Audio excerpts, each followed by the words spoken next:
ਸਤਿ ਸ਼੍ਰੀ ਅਕਾਲ ਬੱਚਿਓ। ਆਓ ਬੱਚਿਓ, ਅੱਜ ਆਪਾਂ ਇੱਕ ਨਵਾਂ ਟੌਪਿਕ ਲੈ ਕੇ ਆਏ ਹਾਂ।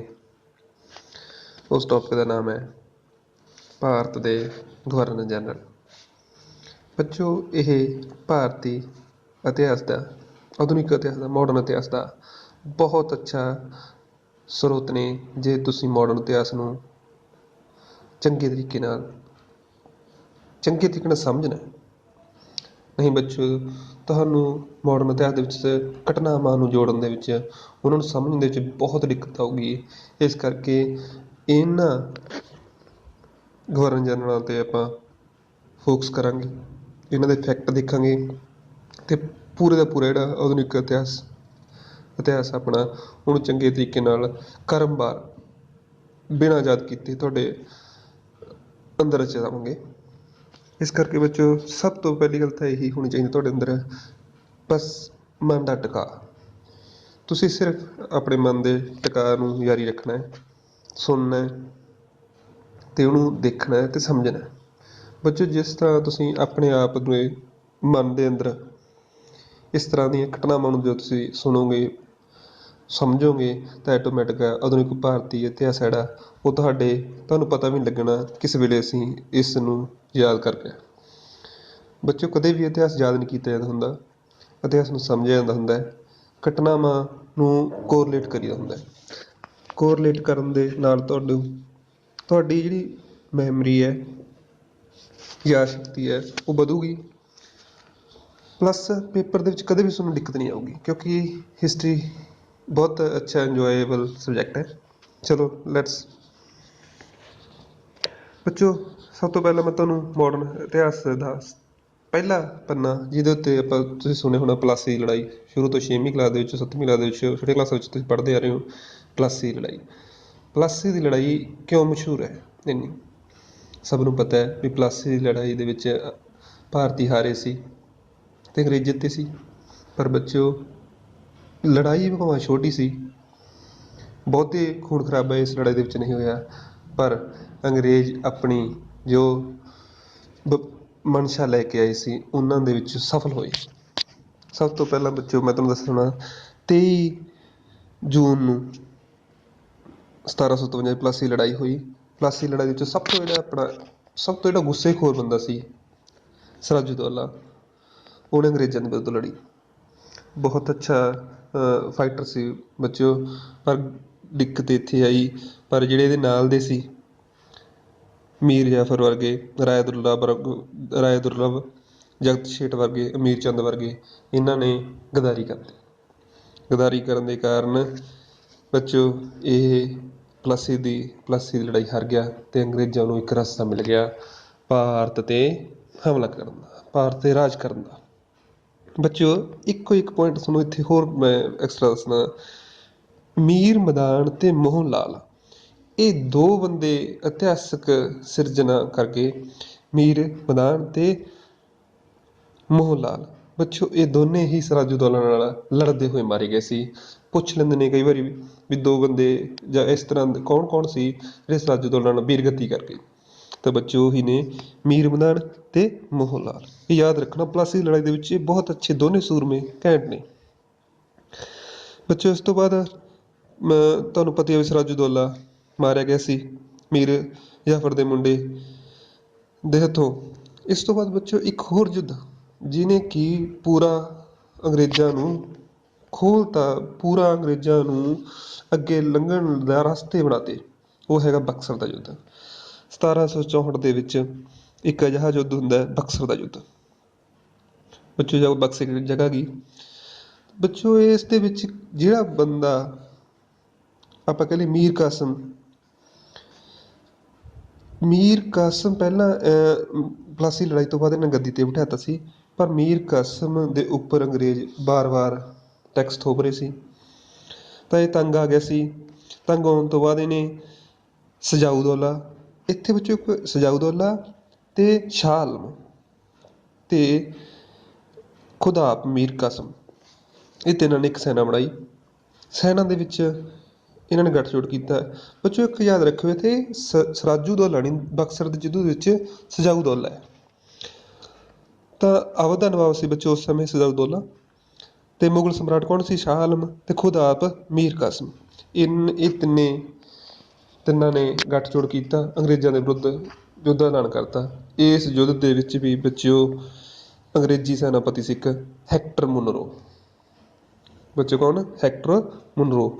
ਹੈਕਟਰ ਮੁਨਰੋ ਨੇ ਇਹਨਾਂ ਨੂੰ ਹਰਾਤਾ। ਤਾਂ ਇੱਥੋਂ ਬੱਚਿਓ ਬਕਸਰ ਦਾ ਯੁੱਧ ਜਦੋਂ ਹੀ ਹਾਰ ਗਏ ਭਾਰਤੀ ਯੋਧੇ, ਭਾਰਤੀ ਸ਼ਾਸਕ, ਤਾਂ ਅੰਗਰੇਜ਼ਾਂ ਵਾਸਤੇ ਸਭ ਤੋਂ ਸੌਖਾ ਹੋ ਗਿਆ ਭਾਰਤ ਨੂੰ ਲੁੱਟਣਾ। ਤਾਂ ਬੱਚਿਓ ਇੱਥੋਂ ਸ਼ੁਰੂ ਹੁੰਦੀ ਹੈ। ਦੋਨੇ ਯੁੱਧ ਤੁਹਾਡੇ ਪ੍ਰਿਯ ਯਾਦ ਹੋਣੇ ਚਾਹੀਦੇ ਨੇ, ਪਲਾਸੀ ਤੇ ਬਕਸਰ। ਭੁੱਲਣਾ ਨਹੀਂ ਬੱਚਿਓ ਇਹ ਬਹੁਤ, ਕਿਉਂਕਿ ਭਾਵੇਂ ਯੁੱਧ ਛੋਟੇ ਨੇ ਪਰ ਅੰਗਰੇਜ਼ਾਂ ਲਈ ਜਾਂ ਭਾਰਤ 'ਤੇ ਕਬਜ਼ਾ ਕਰਨ ਵਾਸਤੇ, ਭਾਰਤ ਨੂੰ ਲੁੱਟਣ ਵਾਸਤੇ ਬਹੁਤ ਵੱਡੇ ਰਾਹ ਖੋਲ੍ਹ ਗਏ ਨੇ ਇਹ ਦੋਨੇ ਯੁੱਧ। ਬਕਸਰ ਦਾ ਯੁੱਧ ਤੇ ਪਲਾਸੀ ਦਾ ਯੁੱਧ। ਦੋਨਾਂ ਦੀਆਂ ਤੁਹਾਨੂੰ ਤਰੀਕਾਂ ਬਾਹਲੀ ਉਹ ਨਹੀਂ ਵੀ ਇੱਕ 1757 ਤੇ ਇੱਕ 1764। ਬਕਸਰ ਤੇ ਪਲਾਸੀ ਤੁਹਾਨੂੰ ਅੱਛੇ ਤਰੀਕੇ ਨਾਲ ਵੈਸੇ ਪਤਾ ਹੋਣਾ ਚਾਹੀਦਾ ਬੱਚਿਓ। ਤੇ ਆਓ ਬੱਚਿਓ ਇਸ ਤੋਂ ਬਾਅਦ ਬੱਚਿਓ ਸਭ ਤੋਂ ਇਹਨਾਂ ਯੁੱਧਾਂ ਦੇ ਵਿੱਚ ਜਿਹੜਾ ਬੈਕ ਮਾਈਂਡ ਆਪਾਂ ਕਹਿ ਲਈਏ ਚਾਲਬਾਜ਼ ਬੰਦਾ ਸੀ, ਜਿਹੜਾ ਪਿੱਛੇ ਖੇਡ ਰਿਹਾ ਸੀ, ਉਹ ਤੁਹਾਡੇ ਸਾਹਮਣੇ ਸਕਰੀਨ 'ਤੇ ਹੈ। ਇਹ ਰੋਬਰਟ ਕਲਾਈਵ ਹੈ। ਉਸ ਸਮੇਂ ਕਲਰਕ ਸੀ ਬੱਚਿਓ। ਇਸ ਬੰਦੇ ਨੇ ਦੇਖਿਆ ਸਰਾਜੂਦੌਲਾ ਜਦੋਂ ਇਹਨਾਂ ਦੇ ਕਿਲ੍ਹੇ ਢਾਹ ਦਿੰਦਾ, ਇਹਨਾਂ 'ਤੇ ਕਬਜ਼ਾ ਕਰ ਲੈਂਦਾ, ਇਹੀ ਬੰਦਾ ਕਹਿੰਦਾ ਵੀ ਤੁਸੀਂ ਆਪਣੀ ਸੁਪਰਮੇਸੀ ਹੈ, ਆਪਣੀ ਚੜ੍ਹਾਈ ਹੈ ਪੂਰੀ ਦੁਨੀਆ 'ਤੇ। ਇਸ ਕਰਕੇ ਇਹ ਬੰਦੇ ਨੇ ਹੀ ਪਲਾਸੀ ਯੁੱਧ ਤੇ ਬਕਸਰ ਦੇ ਯੁੱਧ 'ਤੇ ਬਹੁਤ ਵੱਡਾ ਯੋਗਦਾਨ ਹੈ ਇਸ ਬੰਦਾ। ਤੇ ਉਸ ਵੇਲੇ ਇਹ ਬੰਗਾਲ ਦਾ ਗਵਰਨਰ ਚੁਣਿਆ ਗਿਆ ਸੀ, ਇਕੱਲਾ ਗਵਰਨਰ ਬੱਚਿਓ ਬੰਗਾਲ ਦਾ। ਕੌਣ? ਕਲਾਈਵ। ਤਾਂ ਇਹ ਬੰਦਾ ਇਸ ਨੂੰ ਤੁਸੀਂ ਚੇਤੇ ਰੱਖਣਾ ਵੀ ਰੋਬਰਟ ਕਲਾਈਵ ਦਾ ਬਹੁਤ ਵੱਡਾ ਹੱਥ ਸੀ। ਕਲਰਕ ਸੀ ਪਰ ਇਸ ਬੰਦੇ ਨੇ ਹੀ ਆਪਣੀਆਂ ਜਿਹੜੀਆਂ ਨੀਤੀਆਂ ਸੀ ਉਹ ਪੂਰਨ ਕਰਨ ਦੇ ਵਿੱਚ, ਉਹ ਪੂਰੇ ਝਾੜਨ ਦੇ ਵਿੱਚ ਪੂਰਾ ਸਹਿਯੋਗ ਦਿੱਤਾ, ਪੂਰਾ ਹੱਥ ਸੀ। ਇਸੇ ਦਾ ਹੀ ਆਪਾਂ ਕਹਿ ਲਈਏ ਦਿਮਾਗ ਸੀ ਵੀ ਜਿਹੜਾ ਜਿਸ ਕਾਰਨ ਅੰਗਰੇਜ਼ ਪੂਰੇ ਭਾਰਤ 'ਤੇ ਹਮਲਾ ਕਰ ਸਕੇ। ਬੱਚੇ ਤੁਹਾਨੂੰ ਰੋਬਰਟ ਕਲਾਈਵ ਬਾਰੇ ਪਤਾ ਲੱਗ ਗਿਆ ਹੋਣਾ। ਤੇ ਇਹ ਬੰਦਾ 1757 ਤੋਂ 60 ਦੇ ਵਿੱਚ ਆਇਆ ਕਲਰਕ ਦੇ ਤੌਰ 'ਤੇ, 65 ਤੋਂ 67 ਤੱਕ ਵੀ ਰਿਹਾ। ਬੱਚਿਓ ਇਹਦਾ ਇੱਕ ਕੰਮ ਹੋਰ ਮੈਂ ਤੁਹਾਨੂੰ ਦੱਸਾਂ, ਬੰਗਾਲ ਦੇ ਵਿੱਚ ਦੋਹਰੀ ਸ਼ਾਸਨ ਪ੍ਰਣਾਲੀ।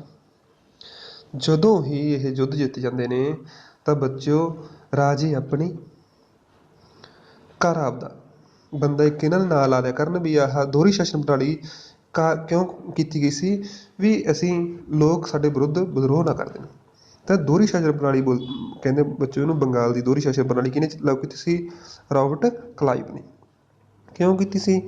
ਕਿਉਂਕਿ ਇਹ ਡਰਦੇ ਸੀ ਵੀ ਇੱਕੋ ਦਮ ਅਸੀਂ ਜਾਣੀ ਕਿ ਜਿਹੜੇ ਭਾਰਤੀ ਸ਼ਾਸਕ ਨੇ ਉਹ ਵਿਦਰੋਹ ਨਾ ਕਰ ਦੇਣ। ਦੂਸਰਾ ਭਾਰਤੀਆਂ ਦੇ ਵਿੱਚ ਦਿਲ ਦੇ ਵਿੱਚ ਜਗ੍ਹਾ ਬਣਾਉਣ ਵਾਸਤੇ ਹੌਲੀ ਹੌਲੀ ਚੱਲਣਾ ਚਾਹੁੰਦੇ ਸੀ।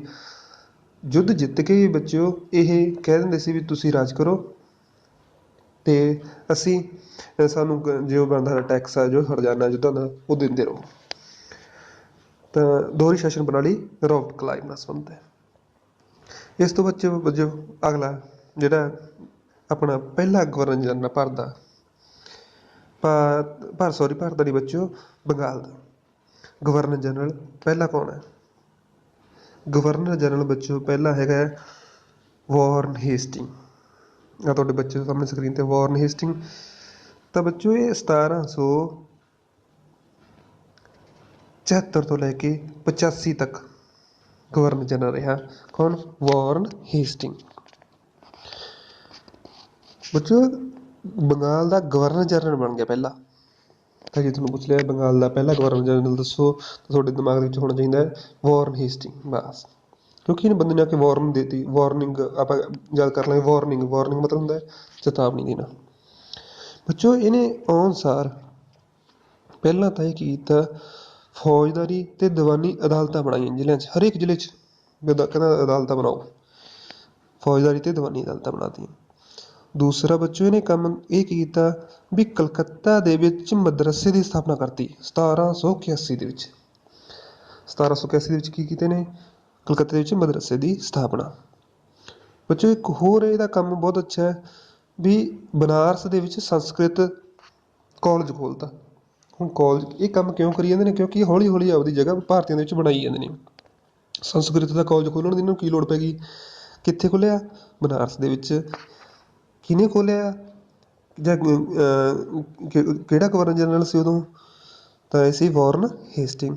ਤਾਂ ਬੱਚਿਓ ਜੋਨਾਥਨ ਡੈਕਨ ਇਹਦੇ ਨਾਲ ਬਹੁਤ ਸੰਬੰਧਿਤ ਹੈ। ਜੋਨਾਥਨ ਡੈਕਨ ਨੇ ਬਨਾਰਸ ਦੇ ਵਿੱਚ ਕੀ ਖੋਲ੍ਹਿਆ? ਸੰਸਕ੍ਰਿਤ ਕਾਲਜ ਖੋਲ੍ਹਿਆ। ਕਿਹਦੇ ਕਾਰਜ ਅਧੀਨ? ਵਾਰਨ ਹੇਸਟਿੰਗ ਦੇ ਅਧੀਨ। ਬੱਚਿਓ ਕਿ ਇਹਨੇ ਰੈਵਨਿਊ ਬੋਰਡ ਬਣਾਇਆ, board of revenue the tax ਵਿਭਾਗ ਕਹਿ ਲਈਏ ਆਪਾਂ ਇੱਕ ਤਰ੍ਹਾਂ ਦਾ। ਬੋਰਡ ਆਫ ਰੈਵਨਿਊ ਦੀ ਸਥਾਪਨਾ ਵੀ ਕੀਤੀ ਇਹਨੇ। ਬੋਰਡ ਜਾਣੀ ਕਿ ਜਿਹੜਾ ਕਿ ਟੈਕਸ ਦੇ ਸੰਬੰਧ ਦੇ ਵਿੱਚ ਸੋ ਵੀ ਕੈਲਕੂਲੇਸ਼ਨ ਰੱਖੂਗਾ। ਇਸ ਤੋਂ ਬਾਅਦ ਬੱਚਿਓ ਸਭ ਤੋਂ ਇੱਕ ਮੈਂ ਤੁਹਾਡੇ ਦਿਮਾਗ ਦੇ ਵਿੱਚ ਬਿਠਾ ਦਾਂ, ਇੱਕ ਹੈ 1772-73 ਦੇ ਵਿੱਚ ਇੱਕ ਐਕਟ ਆਇਆ। 73 ਦੇ ਵਿੱਚ ਕਿਹੜਾ ਐਕਟ ਸੀ ਮੈਨੂੰ ਦੱਸੋਗੇ ਤੁਸੀਂ? ਉਹ ਸੀ ਬੱਚਿਓ ਰੈਗੂਲੇਟਿੰਗ ਐਕਟ। ਪਹਿਲੀ ਵਾਰੀ ਰੈਗੂਲੇਟਿੰਗ ਐਕਟ ਚਲਾਇਆ ਬੱਚਿਓ ਇਹਨਾਂ ਨੇ। ਕਿਉਂ? ਰੈਗੂਲੇਟ ਦਾ ਮਤਲਬ ਕੀ ਹੁੰਦਾ? ਚਲਾਉਣਾ, ਰੈਗੂਲੇਟ ਕਰਨਾ ਕਿਸੇ ਚੀਜ਼ ਨੂੰ। ਤਾਂ ਇਹਨਾਂ ਨੇ ਸੋਚਿਆ ਵੀ ਆਪਾਂ ਜਿਹੜੀ ਈਸਟ ਇੰਡੀਆ ਕੰਪਨੀ ਹੈ ਇਹਨੂੰ 20 ਸਾਲਾਂ ਵਾਸਤੇ ਰੈਗੂਲੇਟ ਕਰਿਆ ਕਰਾਂਗੇ, ਚਲਾਇਆ ਕਰਾਂਗੇ। ਵਪਾਰਕ ਕੰਪਨੀ ਸੀ ਈਸਟ ਇੰਡੀਆ ਕੰਪਨੀ, ਕੋਈ ਇਹ ਤਾਂ ਹੈ ਨਹੀਂ ਸੀ ਵੀ ਯੁੱਧ ਕਰਨ ਵਾਸਤੇ ਸੀ। ਇਹ ਤਾਂ ਆਪਣੇ ਥੋੜ੍ਹੀਆਂ ਕਮੀਆਂ ਸੀ ਆਪਣੇ ਸ਼ਾਸਕਾਂ ਦੇ ਵਿੱਚ, ਤਾਂ ਕਰਕੇ ਕੀ ਹੋਇਆ, ਇਹ ਅੱਗੇ ਵੱਧਦੇ ਗਏ। ਤਾਂ ਬੱਚਿਓ ਯਾਦ ਰੱਖਣਾ ਰੈਗੂਲੇਟਿੰਗ ਐਕਟ 1773 ਦੇ ਵਿੱਚ ਕਿਹਨੇ ਲਿਆਂਦਾ? ਕਿਹਦੇ ਦੌਰਾਨ ਆਇਆ? ਕਿਹੜਾ ਗਵਰਨਰ ਜਨਰਲ ਸੀ? ਗਵਰਨਰ ਜਨਰਲ ਸੀ ਵਾਰਨ ਹੇਸਟਿੰਗ। ਬੱਚਿਓ ਇਹ ਤੁਹਾਨੂੰ ਮਿਲ ਸਕਦਾ ਕਾਲ 76 ਤੋਂ ਲੈ ਕੇ 85 ਤੱਕ। ਇਹਦਾ ਮਤਲਬ ਇਹ ਹੋਇਆ ਬੱਚਿਓ ਵੀ 72 ਦੇ ਵਿੱਚ ਭਾਵੇਂ ਇਹਨੇ ਕੰਮ ਕਰਨਾ ਸ਼ੁਰੂ ਕੀਤਾ ਸੀ, ਪਰ ਗਵਰਨਰ ਜਨਰਲ ਇਹ 76 ਦੇ ਵਿੱਚ ਬਣਿਆ, ਕਿਉਂਕਿ ਪਹਿਲਾ ਗਵਰਨਰ ਜਨਰਲ ਤਾਂ ਹੀ ਕਿਹਾ ਜਾਂਦਾ ਇਹਨੂੰ। ਤਾਂ ਦੂਸਰਾ ਜਿਹੜਾ ਐਕਟ ਹੈ ਬੱਚਿਓ ਪਿਟਸ ਇੰਡੀਆ ਐਕਟ, ਬਹੁਤ ਹੀ ਮਸ਼ਹੂਰ ਆ ਬੱਚਿਓ ਇਹ ਪਿਟਸ ਇੰਡੀਆ ਐਕਟ 1984। ਹੁਣ ਪੁੱਛੋਗੇ ਬੱਚਿਓ ਵੀ ਪਿਟਸ ਕੀ ਹੈ? ਇਹ ਜੰਗੜ ਦਾ ਪਿਟਸ ਇੱਕ ਪ੍ਰਧਾਨ ਮੰਤਰੀ ਹੈ ਇੰਗਲੈਂਡ ਦਾ। ਇਸ ਕਰਕੇ ਪ੍ਰਾਈਮ ਮਿਨਿਸਟਰ ਕਹਿ ਲਈਏ ਆਪਾਂ, PM ਕਹਿ ਲਈਏ, ਉਸ ਵੇਲੇ ਦਾ ਜੰਗੜ ਦਾ ਪਿਟਸ ਉਹਦੇ ਨਾਮ 'ਤੇ ਬਣਿਆ ਸੀ ਇਹ ਪਿਟਸ ਇੰਡੀਆ ਐਕਟ 1984। ਬੱਚਿਓ ਇਹਦਾ ਕੋਈ ਕੰਮ ਨਹੀਂ ਸੀ ਇਸ ਐਕਟ ਦਾ। ਸਿਰਫ ਇਹਨੇ ਇਹ ਦੇਖਣਾ ਸੀ ਵੀ ਕੰਪਨੀ ਸਹੀ ਢੰਗ ਨਾਲ ਕੰਮ ਕਰ ਰਹੀ ਹੈ ਕਿ ਨਹੀਂ, ਅਤੇ ਪਲੱਸ ਉਹਦੇ ਨਾਲ ਇਹ ਸੀ ਬੱਚਿਓ ਜਿਹੜੇ ਸੁਧਾਰ ਕਰਨੇ ਸੀ ਹੋਰ ਅੱਗੇ ਪਿੱਛੇ ਕੰਪਨੀ ਦੇ ਵਿੱਚ, ਕਿਉਂਕਿ ਕੰਪਨੀ ਦੇ ਕਰਮਚਾਰੀ ਲੁੱਟਣ ਲੱਗ ਗਏ ਸੀ ਭਾਰਤ ਨੂੰ। ਆਪ ਕਰਪਸ਼ਨ ਭ੍ਰਿਸ਼ਟਾਚਾਰ ਨਾਲ ਫੈਲ ਗਿਆ ਸੀ। ਚਲੋ ਬੱਚਿਓ ਇਸ ਤੋਂ ਇਹਦਾ ਅਗਲਾ ਕੰਮ ਬਹੁਤ ਹੀ ਘੈਂਟ ਆ ਬੱਚਿਓ। 1776 ਦੇ ਵਿੱਚ ਕਲਕੱਤਾ ਦੇ ਵਿੱਚ ਇਹਨੇ ਉੱਚ ਅਦਾਲਤ, ਉਹਨੂੰ ਸੁਪਰੀਮ ਕੋਰਟ ਕਹਿ ਲਓ ਪੁੱਤ, 1774 ਵਿੱਚ ਕਲਕੱਤਾ ਦੇ ਵਿੱਚ ਸੁਪਰੀਮ ਕੋਰਟ ਇਹਨੇ ਸਥਾਪਿਤ ਕੀਤੀ। ਕਿਹਨੇ? ਵਾਰਨ ਹੇਸਟਿੰਗ ਨੇ। ਯਾਦ ਰਹੂਗਾ ਵੀ ਜਦੋਂ ਪੁੱਛੋ ਪਹਿਲੀ ਸੁਪਰੀਮ ਕੋਰਟ ਕਿੱਥੇ ਖੁੱਲ੍ਹੀ, ਤਾਂ ਕਿੱਥੇ? ਕਲਕੱਤਾ। ਕਿੰਨੇ 'ਚ? 76 ਦੇ ਵਿੱਚ। ਕੌਣ ਸੀ ਉਹਦੇ? ਵਾਰਨ ਹੇਸਟਿੰਗ। ਦੇਖੋ ਇਹਦੇ ਕੰਮ ਦੇਖੋ, ਫੌਜਦਾਰੀ ਅਦਾਲਤਾਂ ਸਥਾਪਿਤ ਕਰਤੀਆਂ, ਮਦਰਸਾ ਖੋਲ੍ਹਤਾ। ਕਲਕੱਤੇ ਦੇ ਵਿੱਚ ਇਹਨੇ ਕੀ ਕਰਤਾ? ਹਾਈ ਕੋਰਟ ਬਣਾਤੀ, ਬੋਰਡ ਆਫ ਰੈਵਨਿਊ ਬਣਾਤਾ। ਅਤੇ ਬੱਚਿਓ ਇੱਕ ਕੰਮ ਹੋਰ ਇਹਦਾ ਯਾਦ ਰੱਖਣਾ ਤੁਸੀਂ, ਇਹਨੇ ਜਿਹੜਾ ਮੁਗਲ ਸਮਰਾਟ ਸੀ ਉਹਨੂੰ ਅੰਗਰੇਜ਼ 26 ਲੱਖ ਰੁਪਏ ਦਿੰਦੇ ਸੀ ਵੀ ਤੂੰ ਚੁੱਪ ਕਰਕੇ ਬੈਠਾ ਰਹਿ, ਪੈਨਸ਼ਨ ਦਿੰਦੇ ਸੀ। ਉਹ ਇਹਨੇ ਆਉਣ ਸਾਰ ਬੰਦ ਕਰਤੀ। ਕਿਹਨੇ? ਵਾਰਨ ਹੇਸਟਿੰਗ ਨੇ। ਬਦਰੋਂ ਹੁਣ ਇਹਨਾਂ ਨੂੰ ਕੀ ਪੈਨਸ਼ਨ ਦੇਣ ਦੀ ਲੋੜ ਸੀ ਭਾਰਤੀ ਰਾਜਾਂ ਨੂੰ, ਕਿਉਂਕਿ ਪੂਰੇ ਦਾ ਪੂਰਾ ਜਿਹੜਾ ਰਾਜ ਸੀ ਉਹ ਸ਼ੁਰੂ ਹੋ ਗਿਆ ਸੀ ਅੰਗਰੇਜ਼ਾਂ ਦਾ। ਬੱਚਿਓ ਪਹਿਲਾ ਐਂਗਲੋ ਮਰਾਠਾ ਯੁੱਧ 1775 ਤੋਂ 82 ਦੇ ਵਿੱਚ ਹੋਇਆ, ਅਤੇ ਦੂਸਰਾ ਐਂਗਲੋ ਮੈਸੂਰ ਯੁੱਧ 80 ਤੋਂ 84। ਦੋਨੇ ਯੁੱਧ ਇਹਦੇ ਦੌਰਾਨ ਹੋਏ। ਯਾਦ ਰੱਖਣੇ। ਪੁੱਛ ਲੈਂਦੇ ਵੀ ਪਹਿਲਾਂ ਐਂਗਲੋ ਮਰਾਠਾ ਯੁੱਧ ਕਿਹਦੇ ਦੌਰਾਨ ਹੋਇਆ, ਕਿਹੜੇ ਗਵਰਨਰ ਜਨਰਲ ਸੀ? ਤੁਹਾਡੇ ਦਿਮਾਗ ਦੇ ਵਿੱਚ ਫਿੱਟਣਾ ਚਾਹੀਦਾ ਵਾਰਨ ਹੇਸਟਿੰਗ ਸੀ। ਪਹਿਲਾ ਐਂਗਲੋ ਮਰਾਠਾ ਯੁੱਧ ਕਦੋਂ ਹੋਇਆ? 1785 ਅਤੇ 82 ਦੇ ਵਿਚਕਾਰ। ਦੂਸਰਾ ਐਂਗਲੋ ਮੈਸੂਰ ਯੁੱਧ 1780 ਤੋਂ ਲੈ ਕੇ 84 ਦੇ ਵਿੱਚ। ਦੋਨੇ ਯੁੱਧ ਵਾਰਨ ਹੇਸਟਿੰਗ ਦੇ ਦੌਰਾਨ ਹੋਏ। ਕਿਉਂਕਿ ਬੱਚਿਓ ਇਹ ਯੁੱਧ ਤਾਂ ਹੁੰਦੇ ਰਹੇ ਕਿਉਂਕਿ ਹਜੇ ਪੂਰੇ ਤਰੀਕੇ ਨਾਲ ਇੰਡੀਆ ਕੈਪਚਰ ਨਹੀਂ ਕੀਤਾ ਸੀ ਇਹਨੇ। ਜਿਹੜੇ ਮੈਸੂਰ ਰਿਆਸਤਾਂ ਸੀ, ਮਰਾਠੇ ਸੀ, ਉਹ ਚਾਹੁੰਦੇ ਸੀ ਵੀ ਅਸੀਂ ਸਾਡਾ ਅਧਿਕਾਰ ਹੋਵੇ, ਅਤੇ ਇਸ ਤੋਂ ਦੌਰਾਨ ਅੰਗਰੇਜ਼ ਇਹਨਾਂ ਨਾਲ ਵਿਦਰੋਹ ਕਰਕੇ ਅੰਗਰੇਜ਼ ਲੜ ਕੇ ਇਹਨਾਂ ਨੂੰ ਹੜੱਪਦੇ ਰਹੇ। ਆਪਾਂ ਅੱਗੇ ਦੇਖਾਂਗੇ ਕਿਸ ਤਰ੍ਹਾਂ ਹੜੱਪਿਆ ਇਹਨਾਂ ਨੇ, ਕਿਉਂਕਿ ਆਪਣੇ ਸ਼ਾਸਕਾਂ ਦੇ ਵਿੱਚ ਵੀ ਬਹੁਤ ਘਾਟਾਂ ਸੀ, ਕਮੀਆਂ ਸੀ। ਕਮੀਆਂ ਦਾ ਫਾਇਦਾ ਉਠਾ ਕੇ ਇਹ ਅੱਗੇ ਵੱਧਦੇ ਗਏ। ਬੱਚੋ ਤੁਹਾਡੇ ਦਿਮਾਗ 'ਚ ਇੱਕ ਸਵਾਲ ਆਊਗਾ ਵੀ ਅੰਗਰੇਜ਼ਾਂ ਨੇ ਜਿਹੜਾ ਬੰਗਾਲ ਵਾਲੇ ਪਾਸੇ ਤੋਂ ਹੀ ਕਿਉਂ ਕੈਪਚਰ ਕਰਨਾ ਸ਼ੁਰੂ ਕੀਤਾ, ਕਿਉਂ ਕਬਜ਼ਾ ਕਰਨਾ ਸ਼ੁਰੂ ਕੀਤਾ, ਭਾਰਤ ਨੂੰ ਉੱਪਰੋਂ ਕਿਉਂ ਨਹੀਂ ਕੀਤਾ? ਸੋਚ ਕੇ ਦੱਸੋ ਬੱਚਿਓ। ਆਪਣਾ ਅਗਲਾ ਜਿਹੜਾ ਗਵਰਨਰ ਜਨਰਲ ਹੈ ਉਹ ਹੈ ਲਾਰਡ ਕਾਰਨਵਾਲਿਸ। ਇਹਨੂੰ ਪੰਜਾਬੀ ਦੇ ਵਿੱਚ ਆਪਾਂ ਕਹਿ ਲਈਏ ਕਾਰਨਵਾਲਿਸ, ਲਾਰਡ ਕਾਰਨਵਾਲਿਸ। ਬੱਚਿਓ ਇਹਦਾ ਕਾਲ ਹੈਗਾ 1786 ਤੋਂ ਲੈ ਕੇ 93 ਦੇ ਵਿੱਚ। 1786 ਤੋਂ ਲੈ ਕੇ 93। ਬੱਚਿਓ ਇਹਦਾ ਇੱਕ ਵਾਰੀ 1805 ਦੇ ਵਿੱਚ ਵੀ ਆਊਗਾ। ਦੋ ਕਾਲ ਮੰਨ ਲਈਏ ਆਪਾਂ ਇਹਦੇ, 1805 ਦੇ ਵਿੱਚ ਵੀ ਆਊਗਾ ਥੋੜ੍ਹਾ ਸਮਾਂ ਵਾਸਤੇ, ਪਰ ਐਕਚੁਅਲੀ ਕਾਲ ਹੈਗਾ 1786 ਤੋਂ ਲੈ ਕੇ 93। Lord Cornwallis. ਬੱਚਿਓ ਤੁਹਾਡਾ ਜਦੋਂ ਹੀ ਕਾਰਨਵਾਲਿਸ ਤੁਹਾਡੇ ਨਾਮ ਦਿਮਾਗ ਦੇ ਵਿੱਚ ਆਉਂਦਾ ਹੈ ਤਾਂ ਇੱਕੋ ਇੱਕ ਦਿਮਾਗ ਦੇ ਵਿੱਚ ਆਉਣਾ ਚਾਹੀਦਾ ਕਾਰਨਵਾਲਿਸ। ਕਾਰਨਵਾਲਿਸ ਨੇ ਬੱਚਿਓ ਆਉਣ ਸਾਰ ਇੱਕੋ ਇੱਕ ਕੰਮ ਕੀਤਾ। ਕੀ ਕੰਮ ਕੀਤਾ? ਥਾਣੇ ਬਣਾਏ। ਆਹ ਜਿਹੜੀ ਪੁਲਿਸ ਕੁੱਟਦੀ ਹੈ, ਜਿਹੜੀ ਪੁਲਿਸ ਆਪਾਂ ਨੂੰ ਸੁਧਾਰਦੀ ਹੈ ਮਾੜੇ ਕੰਮਾਂ ਤੋਂ, ਇਹਦੇ ਵਿੱਚ ਥਾਣੇ ਦੀ ਸਥਾਪਨਾ ਕਰਕੇ ਦਰੋਗੇ ਬਣਾਉਣ ਦਾ ਕੰਮ ਕਾਰਨਵਾਲਿਸ ਦੇ ਹਿੱਸੇ ਜਾਂਦਾ ਹੈ। ਬੱਚਿਓ ਹੁਣ ਤੁਸੀਂ ਇੰਨੇ ਸੁਧਾਰ, ਕਿਉਂਕਿ ਪੁਲਿਸ ਸੁਧਾਰ ਕਰਦੀ ਹੈ, ਸੁਧਾਰ ਕਰਨ ਦੇ ਨਾਲ ਹੀ ਬੱਚਿਓ ਇਹਦਾ ਇੱਕ ਹੋਰ ਸੁਧਾਰ ਕੀਤਾ ਇਹਨੇ। ਹਰੇਕ ਜ਼ਿਲ੍ਹੇ 'ਚ ਕਲੈਕਟਰ ਲਾਤੇ, DC ਕਲੈਕਟਰਾਂ ਦੀ ਨਿਯੁਕਤੀ ਕਿਹਨੇ ਕੀਤੀ? ਕਾਰਨਵਾਲਿਸ ਨੇ। ਤੇ ਬੱਚਿਓ ਇਹਨੇ ਜਿਹੜੇ ਨਿਆਂ ਸੰਬੰਧੀ ਤੇ ਕਰ ਸੰਬੰਧੀ ਸ਼ਕਤੀਆਂ ਦਾ ਵਿਭਾਗੀਕਰਨ ਕਰਤਾ। ਉਹਨਾਂ ਦੀ ਵੰਡ ਕਰਤੀ ਵੀ ਇਸ ਤਰ੍ਹਾਂ ਨਿਆਂ ਹੋਊਗਾ, ਇਸ ਤਰ੍ਹਾਂ ਟੈਕਸ ਬਣਾਊਗਾ, ਇਸ ਤਰ੍ਹਾਂ ਕਰ ਲੱਗਣਗੇ। ਕਿਉਂਕਿ ਬੱਚੇ ਪਹਿਲਾਂ ਜਿਹੜਾ ਨਿਆਂ ਹੁੰਦਾ ਸੀ ਨਾ, ਉਹ ਕੁਝ ਜ਼ਿਮੀਂਦਾਰ ਹੁੰਦੇ ਸੀ, ਕੁਝ ਸ਼ਾਹੀ ਸ਼ਾਸਕ ਹੁੰਦੇ ਸੀ, ਆਪਦੇ ਵੱਲੋਂ ਨਿਆਂ ਕਰਦੇ ਸੀ ਵੀ ਇੰਨੇ ਪੈਸੇ ਲੈ ਲਓ, ਅਤੇ ਛੱਡ ਦਿੰਦੇ ਸੀ ਮਾੜੇ ਬੰਦੇ ਨੂੰ ਜ਼ਿਆਦਾ ਟੈਕਸ ਦੇਣਾ ਪੈਂਦਾ ਸੀ। ਇਸ ਤਰ੍ਹਾਂ ਇਸ ਬੰਦੇ ਨੇ ਸੁਧਾਰ 'ਤੇ ਲਾਈ ਵੀ ਪੱਕਾ ਕੀਤਾ। ਕਿਉਂਕਿ ਪਹਿਲਾਂ ਨਿਆਂ ਹੁੰਦਾ ਸੀ, ਮਾੜੇ ਬੰਦੇ ਨੂੰ ਤਾਂ ਸਰਕਾਰ ਮਾਰਨ ਤੱਕ ਜਾਂਦੀ, ਚੰਗੇ ਬੰਦੇ ਨੂੰ, ਵੱਡੇ ਜ਼ਮੀਂਦਾਰਾਂ ਨੂੰ ਸਰਕਾਰ ਦਾ ਨਿਆਂ ਸੀ ਜਿਹੜਾ ਉਹ ਕੀ ਸੀ, ਬੜਾ ਚੰਗਾ ਨਹੀਂ ਸੀ। ਉਹਨਾਂ ਨਾਲ ਇੱਕ ਬਰਾਬਰੀ ਦਾ ਨਿਆਂ ਨਹੀਂ ਹੁੰਦਾ ਸੀ। ਮੈਨੂੰ ਲੱਗਦਾ ਬੱਚੇ ਸਮਝ ਗਏ ਹੋ ਅਸੀਂ ਇਸ ਗੱਲ ਨੂੰ। ਤਾਂ ਇਹਨੇ ਸੁਧਾਰ ਕੀਤਾ ਕਾਰਨਵਾਲਿਸ ਨੇ ਆ ਕੇ। ਤਾਂ ਇਹਨੂੰ ਤੁਸੀਂ ਕਹਿ ਲਓ ਬੱਚਿਓ, ਜਿਹਨੇ ਆਉਣ ਸਾਰ ਅਦਾਲਤਾਂ ਦੀ 3 ਅਦਾਲਤਾਂ ਬੰਗਾਲ ਦੇ ਵਿੱਚ ਬਣਾਈਆਂ ਨੇ, ਇੱਕ ਬਿਹਾਰ 'ਚ ਬਣਾਈ। ਇਹ ਬਹੁਤ ਵੱਡਾ ਕੰਮ। ਅਤੇ ਇਹਨੇ ਆਪਣਾ ਇੱਕ 1793 ਵਿੱਚ ਕੋਡ ਤਿਆਰ ਕੀਤਾ, ਉਹਨੂੰ ਕਾਰਨਵਾਲਿਸ ਕੋਡ ਕਹਿੰਦੇ ਨੇ, ਜਿਨ੍ਹਾਂ ਮੁਤਾਬਕ ਨਿਆਂ ਟੈਕਸ ਜਿਹੜਾ ਚੱਲਦਾ ਸੀ ਉਹ ਬਣਿਆ ਸੀ। ਕਾਰਨਵਾਲਿਸ ਕੋਡ ਤਿਆਰ ਕੀਤਾ ਕਿਹਨੇ? ਲਾਰਡ ਕਾਰਨਵਾਲਿਸ ਨੇ।